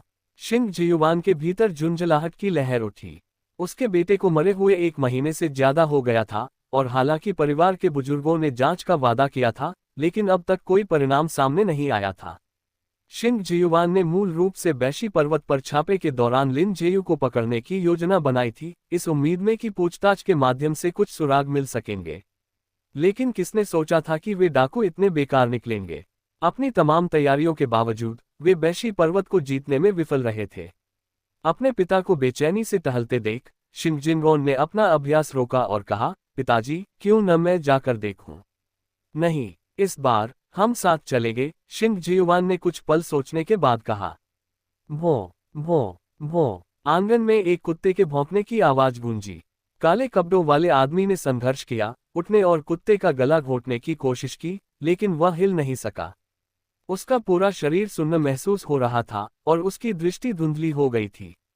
सामान्य परिस्थितियों में अपने कौशल के साथ वह कुत्ते के ध्यान देने से पहले ही उसे आसानी से मार सकता था, लेकिन उसे झटका तब लगा जब आंगन में कूदते ही उसे जहर दे दिया गया। क्या ये लड़का पागल है? अपने ही घर में ये सब बकवास कौन लगाता है? काले कपड़ों वाले आदमी ने मन ही मन गाली दी क्योंकि उसकी चेतना धुंधली होती जा रही थी और जल्द ही वह खर्राटे लेने लगा। कुत्ता कुछ बार और भौंका, लेकिन शामक सूंघने के बाद उसकी आवाज कमजोर हो गई और वह भी सो गया। कोई यहाँ है। रसोई में लिन जेयू की आंखें झटके से खुल गईं। वह लकड़ियों के ढेर के पीछे से रेंग कर बाहर निकला और दरवाजे की दरार से झांका कि आंगन में क्या हो रहा है। वहां आंगन के बीच में काले कपड़े पहने एक आदमी लेटा हुआ था और धीरे धीरे खर्राटे ले रहा था। चर्र। लिन जेयू ने दरवाजा खोला और आंगन में घूमते हुए उन पतले धागों को इकट्ठा किया जो उसने बांधे थे। ये वे जाल थे जो उसने टॉक्सिकोलॉजी कोडेक्स का अध्ययन करने के बाद तैयार किए थे। यदि कोई दीवार फांदकर छिपकर आने की कोशिश करता और गलती से धागे तोड़ देता, तो पहले से सेट किया गया शामक पाउडर हवा में बिखर जाता। शामक की गंध बहुत हल्की थी और आंगन में फूलों की खुशबू से आसानी से छिप जाती थी, जिससे इसका पता लगाना लगभग असंभव हो जाता था। केवल विश्व विज्ञान में अत्यधिक अनुभवी और कुशल व्यक्ति ही इसका पहले से पता लगा सकता था। लिटिल हुआन, तुमने फिर से अपना नमक हलाल किया है। मैं तुम्हें कल अतिरिक्त भोजन दूंगा। लिन जेयू बड़े पीले कुत्ते के पास बैठा और उसके सिर को सहलाया। कुत्ता कई महीनों से उसके साथ था, एक नन्हे पिल्ले से बढ़कर एक मजबूत शिकारी कुत्ता बन गया था। बैशी पर्वत पर बिताए गए महीने के दौरान लिटिल हुआन को मैनेजर वू की देखरेख में छोड़ दिया गया था। आंगन में चलते हुए लिन जेयू ने आदमी के चेहरे से काला कपड़ा हटा दिया, जिससे एक अपरिचित चेहरा सामने आया। यह आदमी कौन है और इसने मेरे घर में सेंध क्यों लगाई? क्या वह चोर हो सकता है? लिन जेयू अजनबी को देखते हुए सोच में पड़ गया। उसने अंदर से एक रस्सी ली, आदमी को मजबूती से बांध दिया और यह सुनिश्चित करने के बाद कि गांठें सुरक्षित हैं, उस पर पानी से भरा एक तसला डाल दिया। चटाक चटाक चटाक। जब वह आदमी फिर भी नहीं जागा, तो लिन जेयू ने उसके चेहरे पर जोर से कई थप्पड़ मारे। थप्पड़ों से चेहरा सूज जाने पर आदमी आखिरकार कराह उठा और जाग गया। उफ! आदमी कराह उठा, उसका चेहरा दर्द से जल रहा था। उसने अपनी धुंधली आंखें खोली, उसका दिमाग अभी भी सुन्न था। हालांकि उसे जबरन बेहोशी से बाहर लाया गया था, लेकिन दवा का असर अभी भी बाकी था, जिससे उसकी चेतना भ्रमित थी। तुम्हें यहाँ किसने भेजा है? लिन जेयू ने पूछा। यह लॉर्ड शिंग थे। उन्होंने तुम्हें यहाँ क्या करने के लिए भेजा था? उन्होंने मुझे लिन जेयू को पकड़ने के लिए भेजा था, उसे पूछताछ के लिए वापस ले जाने के लिए। उन्हें लगता है कि उसे युवा मास्टर शिन की मौत के बारे में कुछ पता हो सकता है। आधी बेहोशी की हालत में काले कपड़ों वाले आदमी ने वह सब कुछ बता दिया जो वह जानता था। लॉर्ड शिन, युवा मास्टर शिन, इस आदमी को शिन जिनगॉन के पिता ने भेजा था। लिन जेयू ने थोड़ी भौहें सिकोड़ी। शिन परिवार की ओर से इतने लंबे समय तक कोई हलचल नहीं हुई थी कि वह इस मामले को लगभग भूल ही गया था। चटाक! एक तेज आवाज के साथ आदमी की गर्दन टूट गई और अपनी उसी सुस्ती की हालत में वह यमराज से मिलने के लिए इस दुनिया से विदा हो गया। लिन जेयू ने शव को फिलहाल स्टोर रूम में खींच लिया, आंगन से सारे निशान मिटा दिए और फिर हल्के से उछलकर शहतीर पर बैठ गया। चूंकि उस आदमी को शिन जिंगलों के पिता ने भेजा था, वे निश्चित रूप से उसके रिपोर्ट लेकर लौटने का इंतजार कर रहे होंगे। यदि वह लंबे समय तक वापस नहीं आया, तो वे और लोग भेज सकते थे। लिन जेयू ने टोटोइस ब्रेथ ग्रैंड मेथड को पूरी तरह से सक्रिय कर दिया, जिससे उसकी आभा बिल्कुल शांत हो गई। परछाइयों में छिपे होने के कारण उसे पहचानना लगभग असंभव था। खामोशी में इंतजार करते हुए समय बीतता गया। 1 घंटे से अधिक समय के बाद 2 काली आकृतियां आंगन में कूदी। वे आ गए, जैसा मैंने सोचा था। लिन जेयू के चेहरे पर एक ठंडी मुस्कान आई। उसने अपने हाथ की एक हल्की हरकत से हवा में शामक पाउडर छोड़ दिया। एक मंद हवा इसे पूरे आंगन में ले गई। इस बीच आंगन में दाखिल हुए शिन जिनगॉन और शिन जियुवान को यू जियान का कोई निशान नहीं मिला। दोनों ने एक दूसरे की ओर देखा, उनकी आंखें संदेह और सावधानी से भरी थीं। अंदर आने से पहले उन्होंने सावधानीपूर्वक आसपास की टोहली थी। वहां कोई घात लगाकर नहीं बैठा था और सब कुछ डरावनी हद तक शांत था। आंगन के अंदर भी संघर्ष के कोई संकेत नहीं थे। क्या यू जियांग रास्ते में किसी मुसीबत में पड़ गया और यहाँ कभी पहुंचा ही नहीं? शिंग जियुवान का दिल बैठ गया। अभी के लिए वापस चलते हैं। कुछ गड़बड़ लग रही है, शिंग जिनगोन ने फुसफुसाते हुए कहा। शिंग जियुवान ने सिर हिलाया और जैसे ही वह हिलने वाला था, अचानक उसका शरीर कमजोर महसूस होने लगा। ठीक नहीं है। शिंग जियुवान का दिल धड़क गया और अगले ही क्षण उसकी गर्दन के पिछले हिस्से पर एक शक्तिशाली प्रहार हुआ, जिससे वह बेहोश हो गया। धप धप, दो भारी आवाजें गूंजी क्योंकि वे काली आकृतियां जमीन पर गिर पड़ी। लिन जेयू उनके पास बैठा और उनके चेहरों से काले कपड़े हटा दिए। एक अधेड़ उम्र का आदमी था, दूसरा युवक। वह उन्हें पहचानता नहीं था, लेकिन उनके चेहरे कुछ परिचित लग रहे थे। क्या ये दोनों शिंग जिंगलों के पिता और भाई हो सकते हैं? लिन जेयू ने खुद से बुदबुदाया। उसने उन्हें जितना अधिक गौर से देखा, उतनी ही इसकी संभावना बढ़ती गई। लिन जेयू ने उन दोनों को देखा और एक पल के लिए विचार किया। क्या मुझे उन्हें अभी मार देना चाहिए? वे दोनों काफी शक्तिशाली थे, ऑर्गन फोर्जिंग के शिखर पर पहुंच चुके थे। ये विशेष रूप से उस युवक के लिए सच था। वह निस्संदेह शिंग परिवार के भीतर एक होनहार प्रतिभा माना जाता था। यदि वह यहां मारा गया, तो वे शायद बहुत बड़ा प्रतिशोध लेंगे। लिन जेयू ने जानलेवा प्रहार करने में जल्दबाजी नहीं की। वह फुर्ती से आंगन से बाहर निकला ताकि सावधानीपूर्वक आसपास का निरीक्षण कर सके।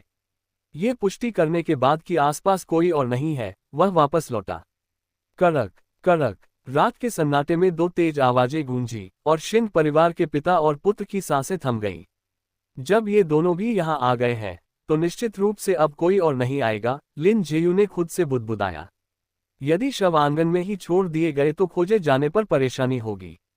समय बर्बाद किए बिना उसने एक फावड़ा उठाया, अधेड़ उम्र के व्यक्ति के शरीर को कंधे पर लादा और अपने पंजों के हल्के प्रहार के साथ रात के अंधेरे में गायब हो गया। कुछ मिनटों के बाद वह लौटा, दूसरे शरीर को एक हाथ में उठाकर एक बार फिर अंधेरे में गायब हो गया। लौटने के बाद लिन जेयू सोने के लिए अंदर नहीं गया। वह पूरी रात छत की शहतीर पर बैठा रहा, लेकिन किसी और ने अंदर घुसने की कोशिश नहीं की। भोर होने पर ही लिन जेयू सोने के लिए अंदर गया। वह तब तक नहीं उठा जब तक सूरज आसमान में काफी ऊपर नहीं चढ़ गया। दोपहर के समय फीहोन टावर के भीतर। अब से वह तुम्हारा नेता होगा। उसे लॉर्ड लिन कहकर संबोधित करो। जू जिनवू ने फीहोन गैंग के सदस्यों के सामने घोषणा की। जी श्रीमान, प्रणाम लॉर्ड लिन, गिरोह के सदस्यों ने एक स्वर में चिल्लाकर कहा। अपने अहंकार को बीच में न आने दें। लिन जेयू केवल बोन फोर्जिंग क्षेत्र में हो सकता है, लेकिन उसकी युद्ध शक्ति पहले से ही ऑर्गन फोर्जिंग क्षेत्र के लोगों के बराबर है। यदि कोई इसे स्वीकार करने से इनकार करता है, तो आगे आए। मैं आपको उसे चुनौती देने का मौका दूंगा। यदि आप जीतते हैं, तो आपको ऑर्गन फोर्जिंग क्षेत्र के साधक के समान सम्मान मिलेगा, जू जिनवू ने शांति से कहा। उन्होंने केवल इतना कहा था कि विजेता को ऑर्गन फोर्जिंग स्तर का सम्मान मिलेगा, यह नहीं कि लिन जेयू अपना पद खो देगा। इन शब्दों पर बोन फोर्जिंग के योद्धाओं ने उत्साह दिखाया, हालांकि कोई भी तुरंत आगे नहीं बढ़ा। उनमें से कोई भी अपनी गर्दन सबसे पहले आगे नहीं करना चाहता था।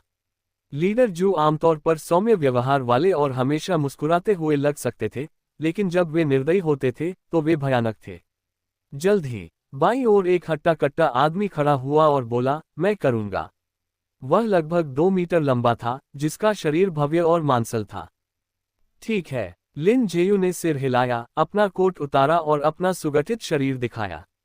उसने उस आदमी को इशारा किया और शांति से कहा, अपना वार करो। हे लॉर्ड लिन, हाथ पैर की कोई आंखें नहीं होती। अगर मुझसे कोई गलती हो जाए तो कृपया मुझे क्षमा करें। आदमी हंसा और उसने अपने शरीर को ढीला किया। उसकी हड्डियों से बोन फोर्जिंग शिखर की विशिष्ट कड़कड़ाहट गूंजी। हाँ, एक जोर की आवाज के साथ वह आगे बढ़ा। उसका दाहिना पैर एक शक्तिशाली साइड किक के रूप में सीधे लिन जेयू की ओर बढ़ा। वह भी पैर की तकनीकों में कुशल था और उसकी गति बहुत तेज थी। पलक झपकते ही वह लिन जेयू के सामने था। धप, एक दबी हुई आवाज गूंजी। लिन जेयू ने अपने घुटनों को थोड़ा मोड़ा और अपना दाहिना मुक्का बाहर निकाला। बल बहुत अधिक नहीं था और केवल बोन फोर्जिंग के शिखर पर था, लेकिन उसका प्रहार बहुत सटीक था। उसने एक नज़र में आदमी की तकनीक की कमी को पहचान लिया और अपने मुक्के को ठीक उसी बिंदु पर मारा जहां से वार की शक्ति पैदा हो रही थी, जिससे हमले की गति रुक गई। धप धप धप। लिन जेयू के घूंसे से वह हट्टा कट्टा आदमी कई कदम पीछे हट गया। उसका दाहिना पैर अब जमीन को मजबूती से छूने की हिम्मत नहीं कर रहा था, जिससे वह लंगड़ाने लगा। बहुत अच्छे, जिया यानयोग ने तालियां बजाते हुए जोर से चिल्लाया। भाई लिन, नहीं, लॉर्ड लिन, शानदार। जी जियांग और निंद हुई ने भी प्रशंसा में शोर मचाया। मैच के लिए धन्यवाद। लिन जेयू ने अपने हाथ जोड़े और उस आदमी के सामने थोड़ा झुक गया। क्वोट। उस आदमी ने एक लंबी सांस ली। हालांकि वह हार स्वीकार करने को तैयार नहीं था, लेकिन उसका दाहिना पैर बेकाबू होकर कांप रहा था। वह मुक्का बहुत ही घातक था, जिसने एक मुख्य बिंदु पर प्रहार किया था और उसके दाहिने पैर को सुन्न कर दिया था, जो अभी भी ठीक नहीं हुआ था। ऐसी समझ, युद्ध की सजगता और सटीकता उसकी अपनी क्षमता से बहुत परे थी। मैं अपनी हार स्वीकार करता हूं, उस हटे कट्टे आदमी ने भारी आवाज में कहा और लंगड़ाते हुए अपनी सीट पर वापस चला गया। क्या कोई और कोशिश करना चाहता है? लिन जेयू ने भीड़ पर अपनी निगाह घुमाई और शांति से पूछा। मैं करूंगा। भीड़ में से एक शक्तिशाली आवाज गूंजी और लिन जेयू जैसे ही कद काठी का एक आदमी आगे आया। मैं वू चाओ हूं, तलवारबाजी में कुशल। लॉर्ड लिन, क्या आप इस मैच के लिए हथियार का उपयोग करना चाहेंगे? वू चाओ ने पूछा। कोई जरूरत नहीं है, वार करो, लिन जेयू ने ठंडे स्वर में उत्तर दिया। तो फिर मैं पीछे नहीं हटूंगा। वू चाओ हंसा और हमला करने के लिए आगे बढ़ा, उसकी तलवार चमक रही थी। पिछला आदमी वाकई मजबूत था। बिना हथियार के वू चाओ जानता था कि उसके पास भी कोई मौका नहीं होगा। लेकिन उसकी प्राथमिक साधना तलवार की थी। अपने हथियार के लाभ के साथ एक मौका था कि वह लिन जेयू को हरा सके। हुशश। वू चाओ की तलवार की शैली विस्तृत और प्रभावशाली थी। हवा में तलवार की धार गूंज रही थी क्योंकि वह सीधे लिन जेयू की ओर नीचे आ रही थी। लिन जेयू एक तरफ हट गया और वू चाओ ने अपने वार को एक क्षैतिज वार में बदल दिया जो उसकी छाती की ओर था। लिन जेयू तलवार से बचने के लिए नीचे झुक गया, अपनी कमर घुमाए, अपना दाहिना हाथ जमीन पर टिकाया और वू चाओ की छाती पर दोनों पैरों से वार किया। धप धप धप। उसके पैरों ने वू चाओ की छाती पर एक के बाद एक कई बार प्रहार किया, जिससे वह एक एक कदम पीछे हटता गया। धूम। जैसे ही उसका प्रतिद्वंद्वी अपना संतुलन खो बैठा, लिन जेयू ने एक शक्तिशाली किक मारी जिससे वू चाओ उड़कर दूर जा गिरा। बहुत अच्छे। चारों ओर जयकारे गूंज उठे। लॉर्ड लिन, शानदार। जिया यानयोग और अन्य लोग जोर जोर से चिल्लाए। क्या कोई और ऊपर आना चाहता है? लिन जेयू ने पूछा, उसकी निगाह भीड़ को टटोल रही थी। मैं भी कोशिश करना चाहता हूं। अध्याय 107, चौंकाने वाली प्राकृतिक प्रतिभा 2। आधे घंटे बाद एक दर्जन से अधिक बोनफोजिन क्षेत्र के विशेषज्ञों को हराने के बाद किसी और ने आगे बढ़ने की हिम्मत नहीं की। क्या अभी भी किसी को आपत्ति है? जू जिंगवू ने शांति से पूछा। नहीं, भीड़ ने एक स्वर में उत्तर दिया। बहुत अच्छे, अब से लिन जेयू तुम्हारा नेता होगा। जेन बिन, तुम लिन जेयू के डिप्टी के रूप में काम करोगे और दैनिक मामलों को संभालोगे। जू जिंगवू ने पहले उस हटे कट्टे आदमी की ओर मुड़ते हुए कहा जो सबसे पहले आगे आया था।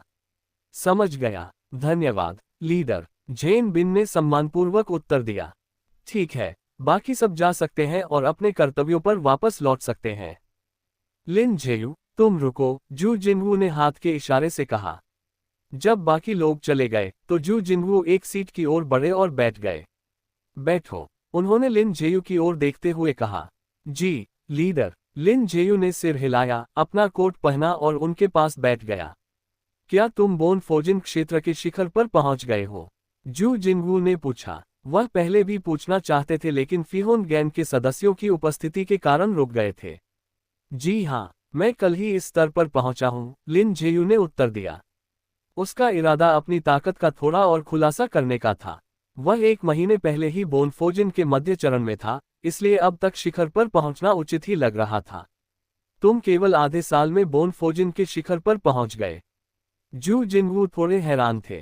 क्या तुम मुझे दिखा सकते हो? जू जिंगवू ने उत्साह से पूछा। अपनी गति का भी उपयोग करो, मुझे तुम्हारी वर्तमान शक्ति का विस्तार देखने दो। ठीक है, लिन जेयू ने सिर हिलाते हुए उत्तर दिया। वह पास के खुले स्थान पर गया, बार्बरिक ऑक्स फिस्ट की मुद्रा धारण की और उसके शरीर से मोमेंटम क्यूई का एक शक्तिशाली प्रवाह फूट पड़ा। धमक। उसका दाहिना पैर आगे की ओर बढ़ा और दोनों मुंह के बाहर की ओर चले, हवा को चीरते हुए बल की गूंज उठी और उसकी आस्तीनें झटके से फड़फड़ाने लगी। एक क्षण बाद उसकी बाहों से कड़कती लहरों की गूंज सुनाई दी। ये बोनफोजन क्षेत्र में लोहे की तरह मजबूत हड्डियों के गूंजने का संगीत था। शानदार। लिन जेयू से उभरती शक्तिशाली गति को महसूस करते हुए लीडर जू की आंखें चमक उठी। लिन जेयू ने केवल आधे साल तक मार्शल आर्ट का प्रशिक्षण लिया था, फिर भी इतनी जबरदस्त गति विकसित कर ली थी। थोड़ा और परिष्कार होने पर वह अगले एक दशक में इरादे को समझ सकता है। एक बार जब कोई मार्शल आर्टिस्ट अपने इरादे को समझ लेता है तो फोर्स ट्रांसफॉर्मेशन क्षेत्र में कदम रखने की उसकी संभावना बहुत बढ़ जाती है। तुम कितने अद्भुत प्राणी हो। तुम्हारी प्रतिभा वास्तव में असाधारण है। जू जिनवू ने प्रशंसा में आह भरते हुए कहा, यदि तुमने बचपन से मार्शल प्रशिक्षण शुरू किया होता तो तुम अब तक ब्लड क्यूई क्षेत्र में पहुंच चुके होते। लीडर जू मेरी बहुत अधिक प्रशंसा कर रहे हैं, लिन जेयू ने कहा, अपना अभ्यास रोका और अपनी सीट पर लौट आया। नहीं, तुम्हारी योग्यता के साथ उचित प्रशिक्षण से तुम भविष्य में निश्चित रूप से मैरो रिफाइनिंग विशेषज्ञ बनोगे। शायद तुम फोर्स ट्रांसफॉर्मेशन क्षेत्र तक भी पहुंच सकते हो। क्या तुम जू परिवार में शामिल होने के इच्छुक हो? तुम्हें घर जमाई बनने की भी आवश्यकता नहीं होगी। बेशक, यदि तुम जू परिवार की किसी बेटी से शादी करते हो तो तुम अपना खुद का घर बसा सकते हो और एक सहयोगी शाखा परिवार बन सकते हो। तुम सोनगई शहर में अपना खुद का एक सम्मानित परिवार भी शुरू कर सकते हो। क्या तुम उच्च स्तर की साधना तकनीक नहीं खोज रहे थे? जू परिवार के समर्थन के साथ तुम्हें मार्शल संसाधनों या तकनीकों के बारे में कभी चिंता नहीं करनी होगी। हम उन्हें सीधे उपलब्ध करा सकते हैं। जू जिनवू ने लिन जेयू की ओर देखते हुए गंभीरता से कहा, मैं आपके उदार प्रस्ताव के लिए आभारी हूं, लेकिन मेरी इतनी जल्दी शादी करने और बच्चे पैदा करने की कोई योजना नहीं है। जू परिवार ने मुझे बहुत दया दिखाई है, इसलिए यदि भविष्य में आपको मेरी मदद की आवश्यकता होगी तो मैं तुरंत हाजिर हो जाऊंगा, लिन जेयू ने सम्मानपूर्वक झुककर कहा। हाँ, मैं कुछ ज्यादा ही उम्मीद कर रहा था। जब वह दिन आए कि तुम अकेले रहने से थक जाओ और महसूस करो कि तुम्हारी ताकत परिवार शुरू करने के लिए पर्याप्त है, तो मुझे ढूंढना। जू परिवार बड़ा और समृद्ध है, जिसमें कई उत्कृष्ट महिलाएं हैं। निश्चित रूप से कोई न कोई तुम्हारी पसंद की होगी। लीडर जू उसके इनकार से नाराज नहीं हुए, इसके बजाय वे बात करते हुए दिल खोलकर हंसे। आपकी दयालुता के लिए फिर से धन्यवाद, लीडर, लिन जेयू ने कृतज्ञता के साथ कहा। ठीक है, तुम अभी जा सकते हो। अपनी साधना पर ध्यान केंद्रित करो, जू जिनवू ने हाथ हिलाकर कहा। जी। जैसे ही उन्होंने लिन जेयू को जाते हुए देखा, जू जिनवू के चेहरे पर ईर्ष्या और गहरी भावना की झलक दिखाई दी। कितनी ईर्ष्या करने योग्य प्रतिभा है। ऐसे उत्साह के साथ वह निश्चित रूप से एक दुर्जेय मार्शल आर्टिस्ट बनेगा यदि वह कम उम्र में नहीं मारा गया, जू जिनवू ने आह भरते हुए बुदबुदाया। उन्होंने लंबे समय से ऐसा उत्कृष्ट युवक नहीं देखा था। मुझे युक्सियांग से बात करनी चाहिए और उसे और अधिक सक्रिय होने के लिए कहना चाहिए। यदि युक्सियांग इसे नहीं संभाल पाती है तो मैं युहुआ को उसके पास जाने दूंगा। वह अभी केवल 12 साल की है, लेकिन वह एक उभरती हुई सुंदरी है। जब वह बड़ी होगी तो वह निश्चित रूप से सुंदरता में युक्सियांग को पीछे छोड़ देगी। वह अभी थोड़ी छोटी है, लेकिन यह कोई बड़ी समस्या नहीं है। 2 या 3 वर्षों में वह खूबसूरती से खिल उठेगी, जू जिनवू बुदबुदाए। जेड पिल टी हाउस। अपने अधीनस्थों से मिलने के बाद लिन जेयू जिया यानयोग, जी जियांग और कुछ अन्य लोगों के साथ टी हाउस गया। जेन बिन भी उनके साथ था। भाई जेन बिन, ये प्याला तुम्हारे लिए है।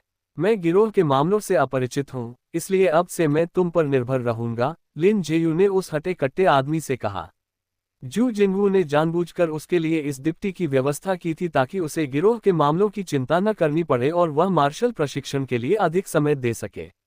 ये वास्तव में एक विचारशील व्यवहार था। लॉर्ड लिन, आप बहुत विनम्र हैं। बस मुझे जेन बिन कहें, उसने मुस्कुराते हुए कहा।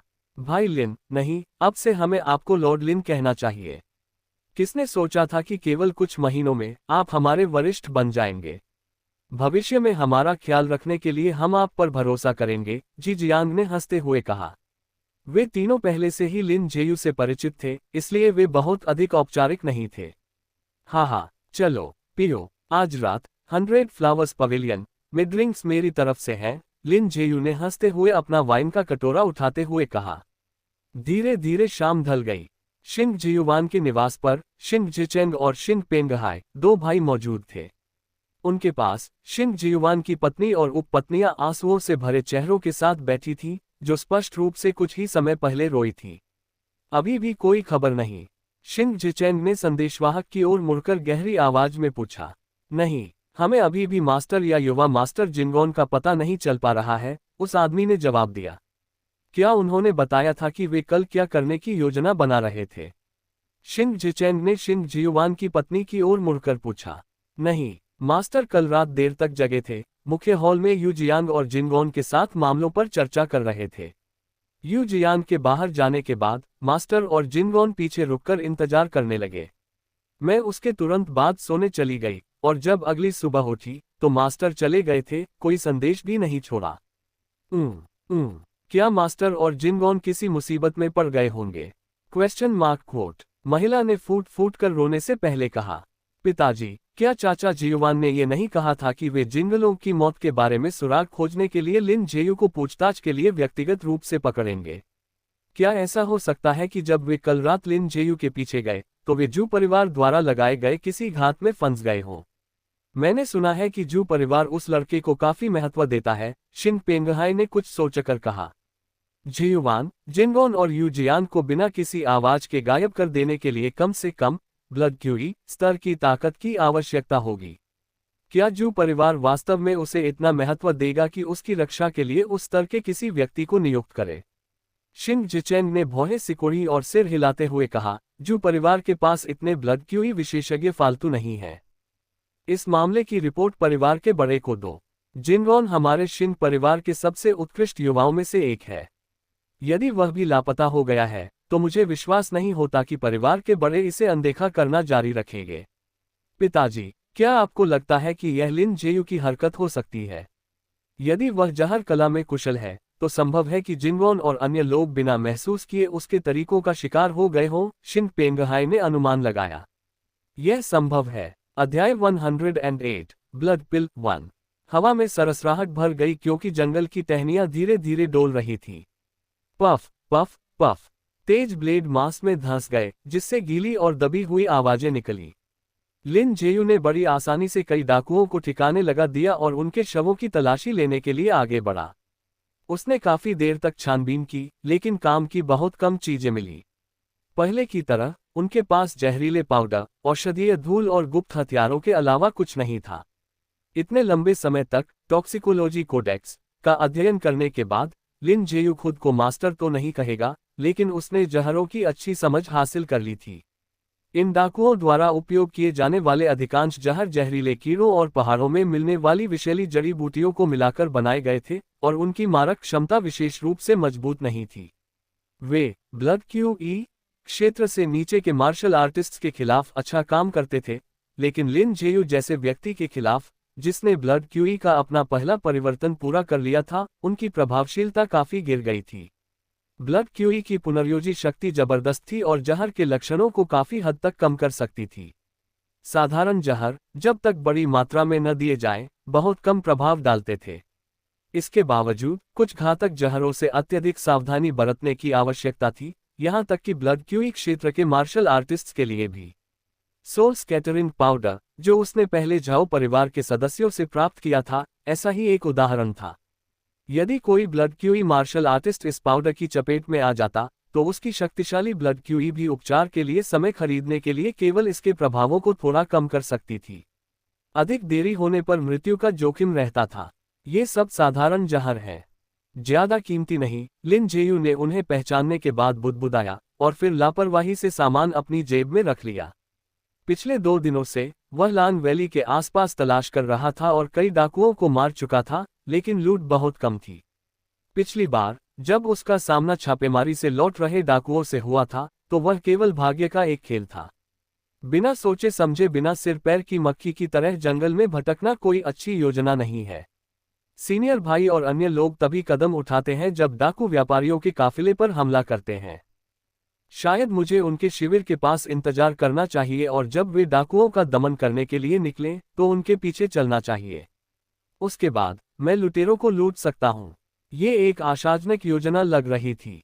सिटी गार्ड के स्काउट्स प्रमुख मार्गों पर तैनात थे, जो लगातार डाकुओं की गतिविधियों पर नजर रखते थे। उनकी मदद से लिन जेयू डाकुओं के ठिकाने की जानकारी बहुत तेजी से प्राप्त कर पाएगा। सोनगई शहर में लिन जेयू का घर एक सुनसान जगह पर था जहां बहुत कम लोग आते जाते थे। छोटे से आंगन के बाहर दो अपरिचित चेहरे दिखाई दिए, जो टहलते हुए ऐसे निकल रहे थे जैसे वे वहीं के हों। जब पास के फिहोन गैंग के एक गुर्गे का ध्यान भटका, तो उनमें से एक फुर्ती से दीवार फांदकर आंगन में घुस गया, जबकि दूसरा बाहर पेड़ के नीचे बैठकर निगरानी करने लगा। जैसे ही आदमी आंगन में घुसा, लिटिल हुआन खतरे की आहट पाकर भौंकने लगा। वह मुश्किल से 2 बार ही भौंक पाया होगा कि घुसपैठिए के हाथ से निकले एक कंकड़ ने कुत्ते के सिर पर प्रहार किया और उसे बेहोश कर दिया। उसने चारों ओर देखा और जगह की तलाशी लेनी शुरू कर दी। लियांगसोन द्वारा छोड़े गए फूलों और पौधों और कुछ प्रशिक्षण उपकरणों के अलावा आंगन में कुछ खास नहीं था। थंडरस्ट्रीम वाइन, एजियोर मेडन वम, क्रिम्सन टी ब्लॉसम, सभी जहरीली जड़ी बूटियां और कीड़े। वह लड़का वास्तव में जहर के खेल में लगा हुआ है, आदमी ने तलाशी लेते हुए बुदबुदाया। बिना साफ किए गए कचरे में उसे जहरीली जड़ी बूटियों के टुकड़े और विषैले कीड़ों के अवशेष मिले। कचरे को उसकी मूल स्थिति में वापस लाने के बाद उसने तार का एक टुकड़ा निकाला, उसे कुछ बार मोड़ा और आसानी से दरवाजे का ताला खोल दिया। बेडरूम में बहुत कम सामान था। उसने पूरी तरह से तलाशी ली, लेकिन रहने वाले के जहर के अध्ययन की पुष्टि करने के अलावा उसे कोई और सुराग नहीं मिला। चीजों को बहुत गहराई में छिपा कर रखा है ना? एक चांदी का सिक्का तक नहीं मिला, उस आदमी ने दबी आवाज में कहा। उसने सावधानी से खोजा लेकिन कुछ नहीं मिला, वास्तव में मूल्यवान कुछ भी नहीं। कुछ ही देर में बाहर उसके साथी ने हल्की सी खांसी की और वह फुर्ती से आंगन से बाहर कूद गया। शिंग निवास पर लिन जेयू के आंगन में घुसने वाला आदमी अब शिंग जिचेन को रिपोर्ट दे रहा था। रिपोर्ट, श्रीमान, मैंने लिन जेयू के स्थान की तलाशी ली और वहां जहरीली जड़ी बूटियों के कुछ अवशेष मिले। वह लड़का वास्तव में जहर के काम में शामिल है। इसके अलावा वहां और कुछ नहीं था। आंगन में संघर्ष का कोई संकेत नहीं मिला। हमने पास के निवासियों से भी पूछताछ की, लेकिन उनमें से किसी ने भी उस रात कुछ भी असामान्य नहीं सुना। तुम जा सकते हो, शिंग जिचेंग ने सिर हिलाते हुए कहा। उसकी भौहें थोड़ी सिकुड़ गई और उसके चेहरे पर झुंझलाहट छा गई। पिताजी, क्यों न मैं शहर के गेट के पास इंतजार करूं और उस लड़के को पकड़कर पूछताछ करने का मौका ढूंढूं? शिंग पेंगहाई ने सुझाव दिया। उन्होंने पहले भी इस रणनीति का इस्तेमाल किया था, हालांकि उस समय लिन जेयू अपने सीनियर भाई को विदा करने के लिए गेट पर रुक गया था, जिससे शिन पेंगहाई और शिन जिंगलों को उसके पास पहुंचने के लिए पर्याप्त समय मिल गया था। हम उसे पकड़ेंगे कैसे? हर बार जब वह बाहर से लौटता है तो वह एक अलग गेट का उपयोग करता है और समय कभी एक जैसा नहीं होता।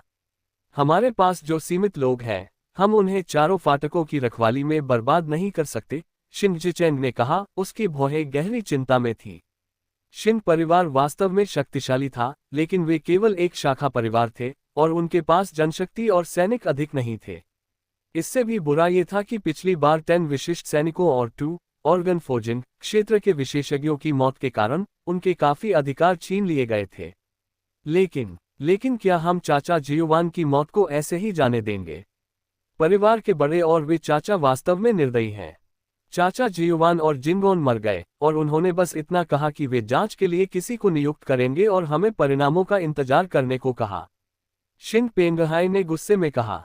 बड़े परिवार उतने सामंजस्यपूर्ण नहीं थे जितने बाहर वाले कल्पना करते थे। कई परिवारों में आंतरिक कलह और सत्ता के लिए संघर्ष भयंकर और निरंतर थे।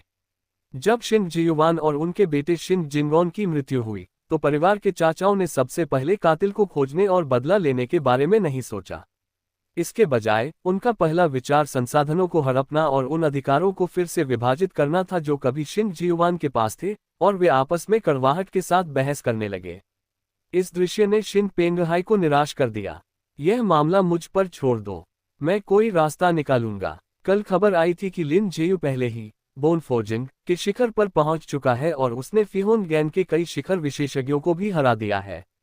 आधे साल से भी कम समय में इस स्तर तक पहुंचने वाले लड़के को देखकर ऐसा कोई रास्ता नहीं है कि परिवार के बड़े और अन्य बुजुर्ग आकर्षित न हो, शिन जिचेंग ने ठंडे स्वर में कहा। ऐसी अद्भुत प्रतिभा वाले जीनियस को एक बार गुप्त दवाओं के साथ पोषित करने के बाद थोड़े समय में प्रथम परिवर्तन ब्लड क्यूई विशेषज्ञ बनाया जा सकता है। कुछ किस्मत के साथ दूसरा परिवर्तन भी संभव था। उस क्षमता का योद्धा शिन परिवार के भीतर शीर्ष रैंक में गिना जाएगा।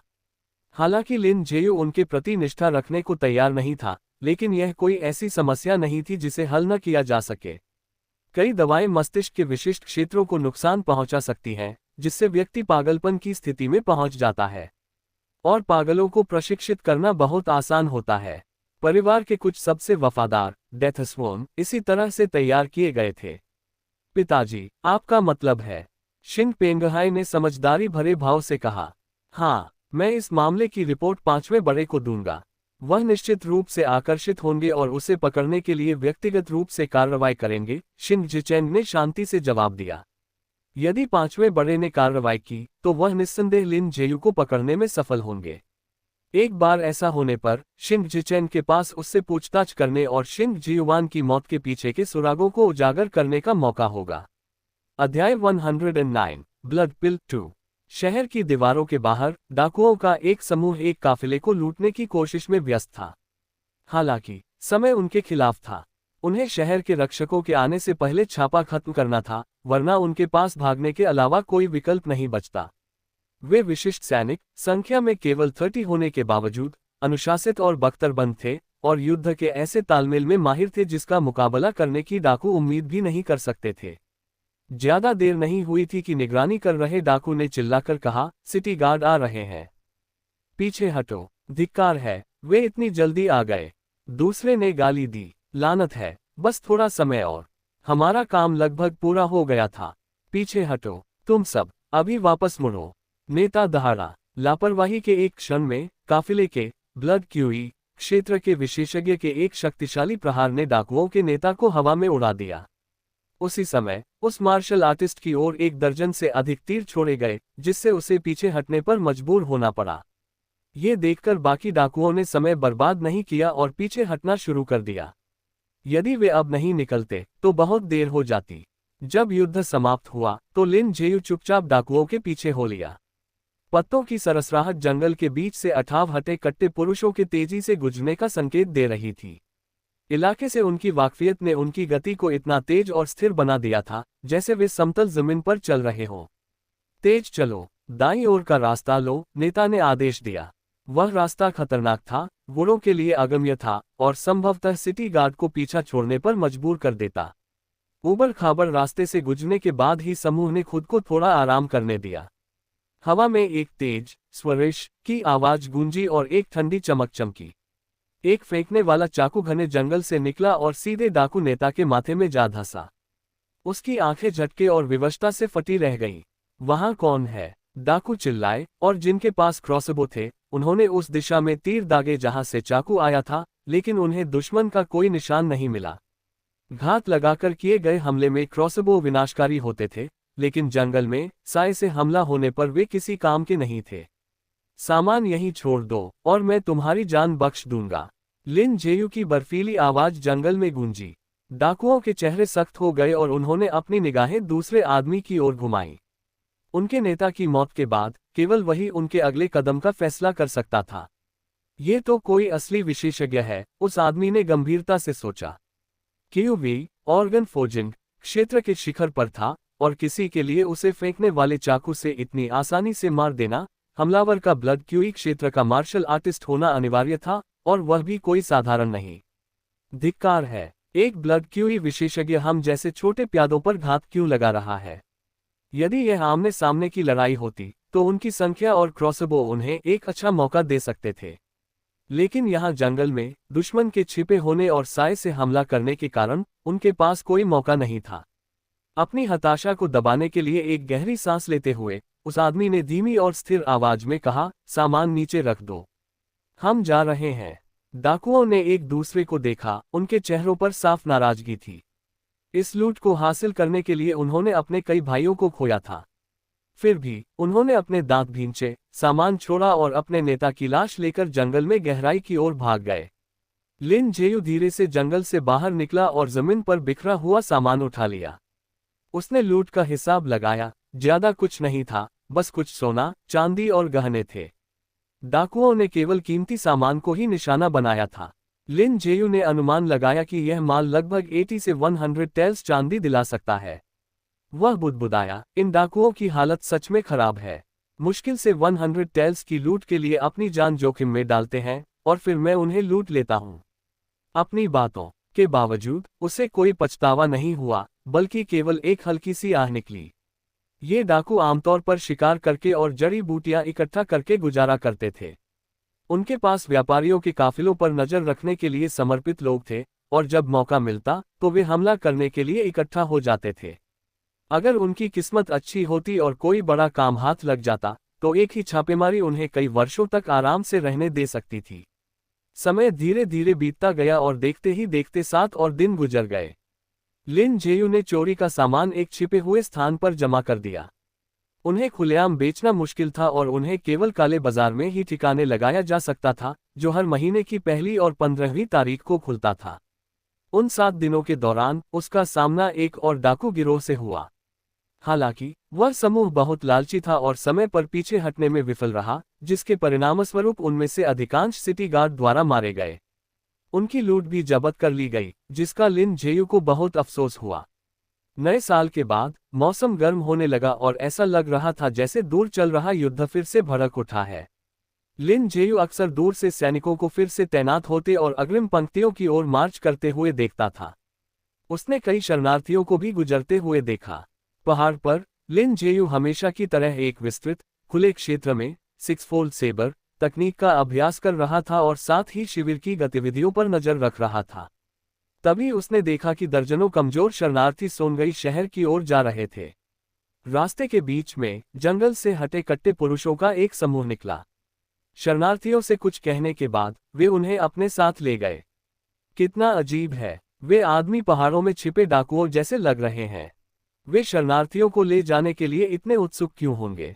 लिन जेयू ने सोचा। उसने अब तक कई बार ऐसा देखा था, जब भी शरणार्थी गुजरते, पहाड़ों से लोग निकलते और उन्हें साथ ले जाते।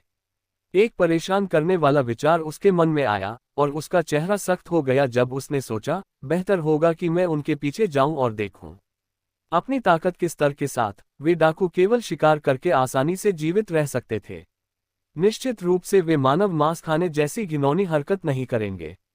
लिन जेयू ने अपनी भौहें सिकोड़ी। उसे यह असंभव लगा, फिर भी वह समझ नहीं पाया कि वे शरणार्थियों को क्यों ले जा रहे थे।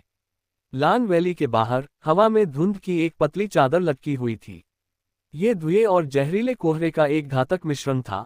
उचित तैयारी के बिना बहुत देर तक अंदर रहने से गंभीर बीमारी या मृत्यु भी हो सकती थी। जल्दी करो, एक बार जब हम अंदर पहुंच जाएंगे तो वहां खाना मिलेगा, एक हटे कट्टे आदमी ने चिल्लाकर कहा और शरणार्थियों को लान वैली की ओर ले जाते हुए आगे बढ़ने के लिए उकसाया।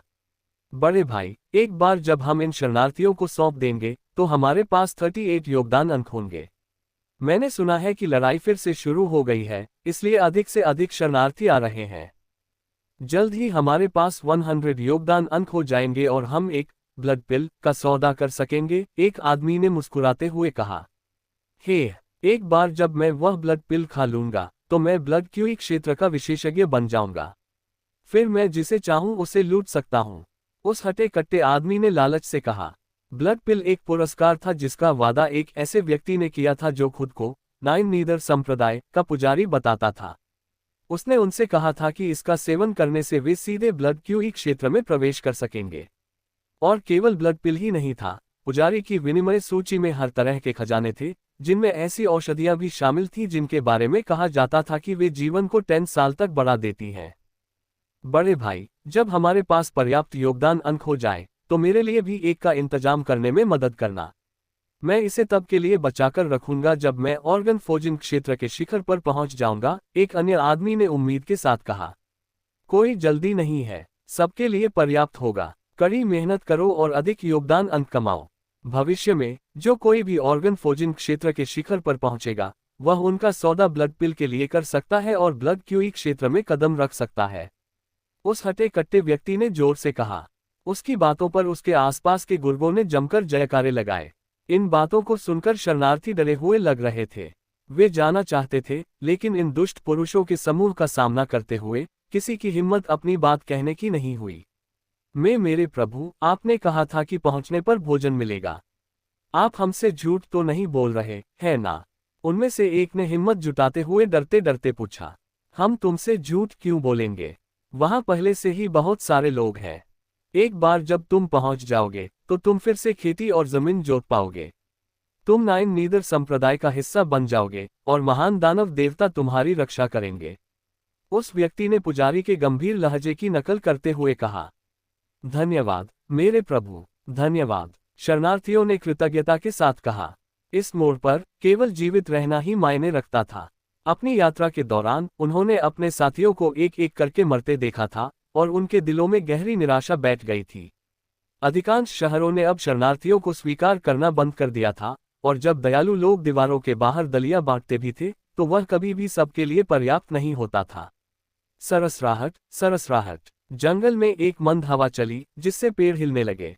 लिन जेयू ने अपनी पूरी ताकत के साथ टोटोइस ब्रेथ ग्रैंड मेथड का संचार किया और समूह के पीछे चलते हुए अपनी आभा को न्यूनतम स्तर तक दबा दिया। उसने स्पष्ट रूप से सुना था कि उस आदमी ने अभी कुछ क्षण पहले क्या कहा था। ब्लड पिल, योगदान अंक। लिन जेयू मन ही मन बुदबुदाया, उसकी जिज्ञासा जागी। ये ब्लड पिल किस तरह की गोली है जो किसी को सीधे ब्लड क्यूई क्षेत्र में प्रवेश करने दे सकती है? एक मार्शल आर्टिस्ट के लिए ब्लड क्यूई क्षेत्र में प्रवेश करने के लिए पर्याप्त रूप से शक्तिशाली स्पिरिट आवश्यक थी। केवल पर्याप्त मजबूत मन के साथ ही कोई क्यूई और रक्त को महसूस कर सकता था, और फिर स्पिरिट के मार्गदर्शन में इसे शरीर के सार और क्यूई के साथ मिलाकर ब्लड क्यूई की शक्ति बना सकता था। यदि यह ब्लड पिल वास्तव में किसी व्यक्ति को सीधे प्रवेश करने की अनुमति देती है, तो क्या इसका मतलब ये हो सकता है कि इसमें स्वयं स्पिरिट को बढ़ाने की क्षमता भी है? मैं इतने लंबे समय से सोनगई शहर में हूँ और मैंने कभी कोई वास्तविक गोली नहीं देखी। यहाँ इस्तेमाल की जाने वाली हर चीज जड़ी बूटियों से बना काढ़ा है। यहाँ तक कि जू किनई और रेन किनफेंग जैसे लोग जो सम्मानित परिवारों के वंशज हैं, औषधीय कार्य पर निर्भर हैं। दिलचस्प है, ऐसा लगता है कि लान वैली कोई बड़ा रहस्य छिपा रही है, लिन जेयू ने सोचा। उसके चेहरे पर कौतूहल की एक चमक दौड़ गई। अध्याय 110, डिमन गॉड फैंटम 1। सरसराहट, सरसराहट, सरसराहट। समूह गिरे हुए पत्तों पर कदम रख रहा था, उनके पैरों के नीचे से एक नर्म सरसराहट गूंज रही थी। आह! शरणार्थियों में से एक बहुत लंबे समय से भूखा था, उसने अपनी सारी ताकत खो दी थी और वह जमीन पर गिर पड़ा। लान वैली की राह कठिन थी। घाटी के भीतर उन्हें जहरीले कोहरे, विषैले कीड़ों और जंगली जानवरों से सावधान रहना था, और यहाँ तक कि ये यात्रा स्वयं भी मुश्किल थी। रास्ता संकरा और ऊबड़ खाबड़ था, जिसमें गहरी कीचड़ के विस्तार थे। एक भी लापरवाही भरा कदम किसी व्यक्ति को सीधे मिट्टी में गिरा सकता था। ये स्थान सेनाओं के स्तर के युद्धों के अनुकूल नहीं था, इसलिए ये डाकुओं के लिए एक प्राकृतिक ढाल का काम करता था। उसे सहारा दो। हम सब अब से नाइन नीदर संप्रदाय के सदस्य होंगे, इसलिए हमें एक दूसरे की मदद करनी चाहिए, आगे चल रहे व्यक्ति ने कहा। जी, एक हटे कट्टे आदमी ने डग भरा और गिरे हुए कमजोर व्यक्ति को इतनी आसानी से उठा लिया जैसे किसी चूजे को उठा रहा हो। रास्ता थोड़ा दूर था। यदि डाकू अकेले यात्रा करते तो उन्हें केवल 1 घंटा लगता, लेकिन शरणार्थियों को साथ लेने के कारण उनकी गति धीमी हो गई थी। लान वैली के प्रवेश द्वार तक पहुंचने से पहले वे लगभग 4 घंटे तक चले, और रास्ते में उन्हें कई साथी मिले जो अन्य स्थानों से शरणार्थियों को ला रहे थे। प्रवेश द्वार पर पहरेदार तैनात थे। अधिकांश डाकू एक दूसरे को जानते थे। अभिवादन के आदान प्रदान के बाद वे घाटी में दाखिल हुए। लिन जेयू लान वैली के मुहाने पर रुक गया। यहाँ पहरेदार भी तैनात है। लिन जेयू रुका, गुप्त रूप से क्षेत्र की तलाशी ली और कई पहरेदारों का पता लगाया।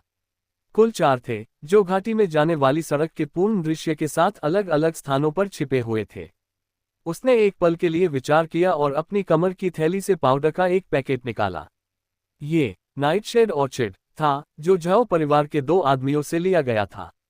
ये पर्पल बेगोनिया का एक उन्नत रूप था जिसका प्रभाव अधिक शक्तिशाली था और जिसे पहचानना बहुत कठिन था। उसने पहले भी आंगन में लगाए गए जालों में नाइटशेड ऑर्चिड का इस्तेमाल किया था। साधारण लोग जो इसकी थोड़ी सी मात्रा भी सूंघ लेते, वे जल्द ही बेहोश हो जाते।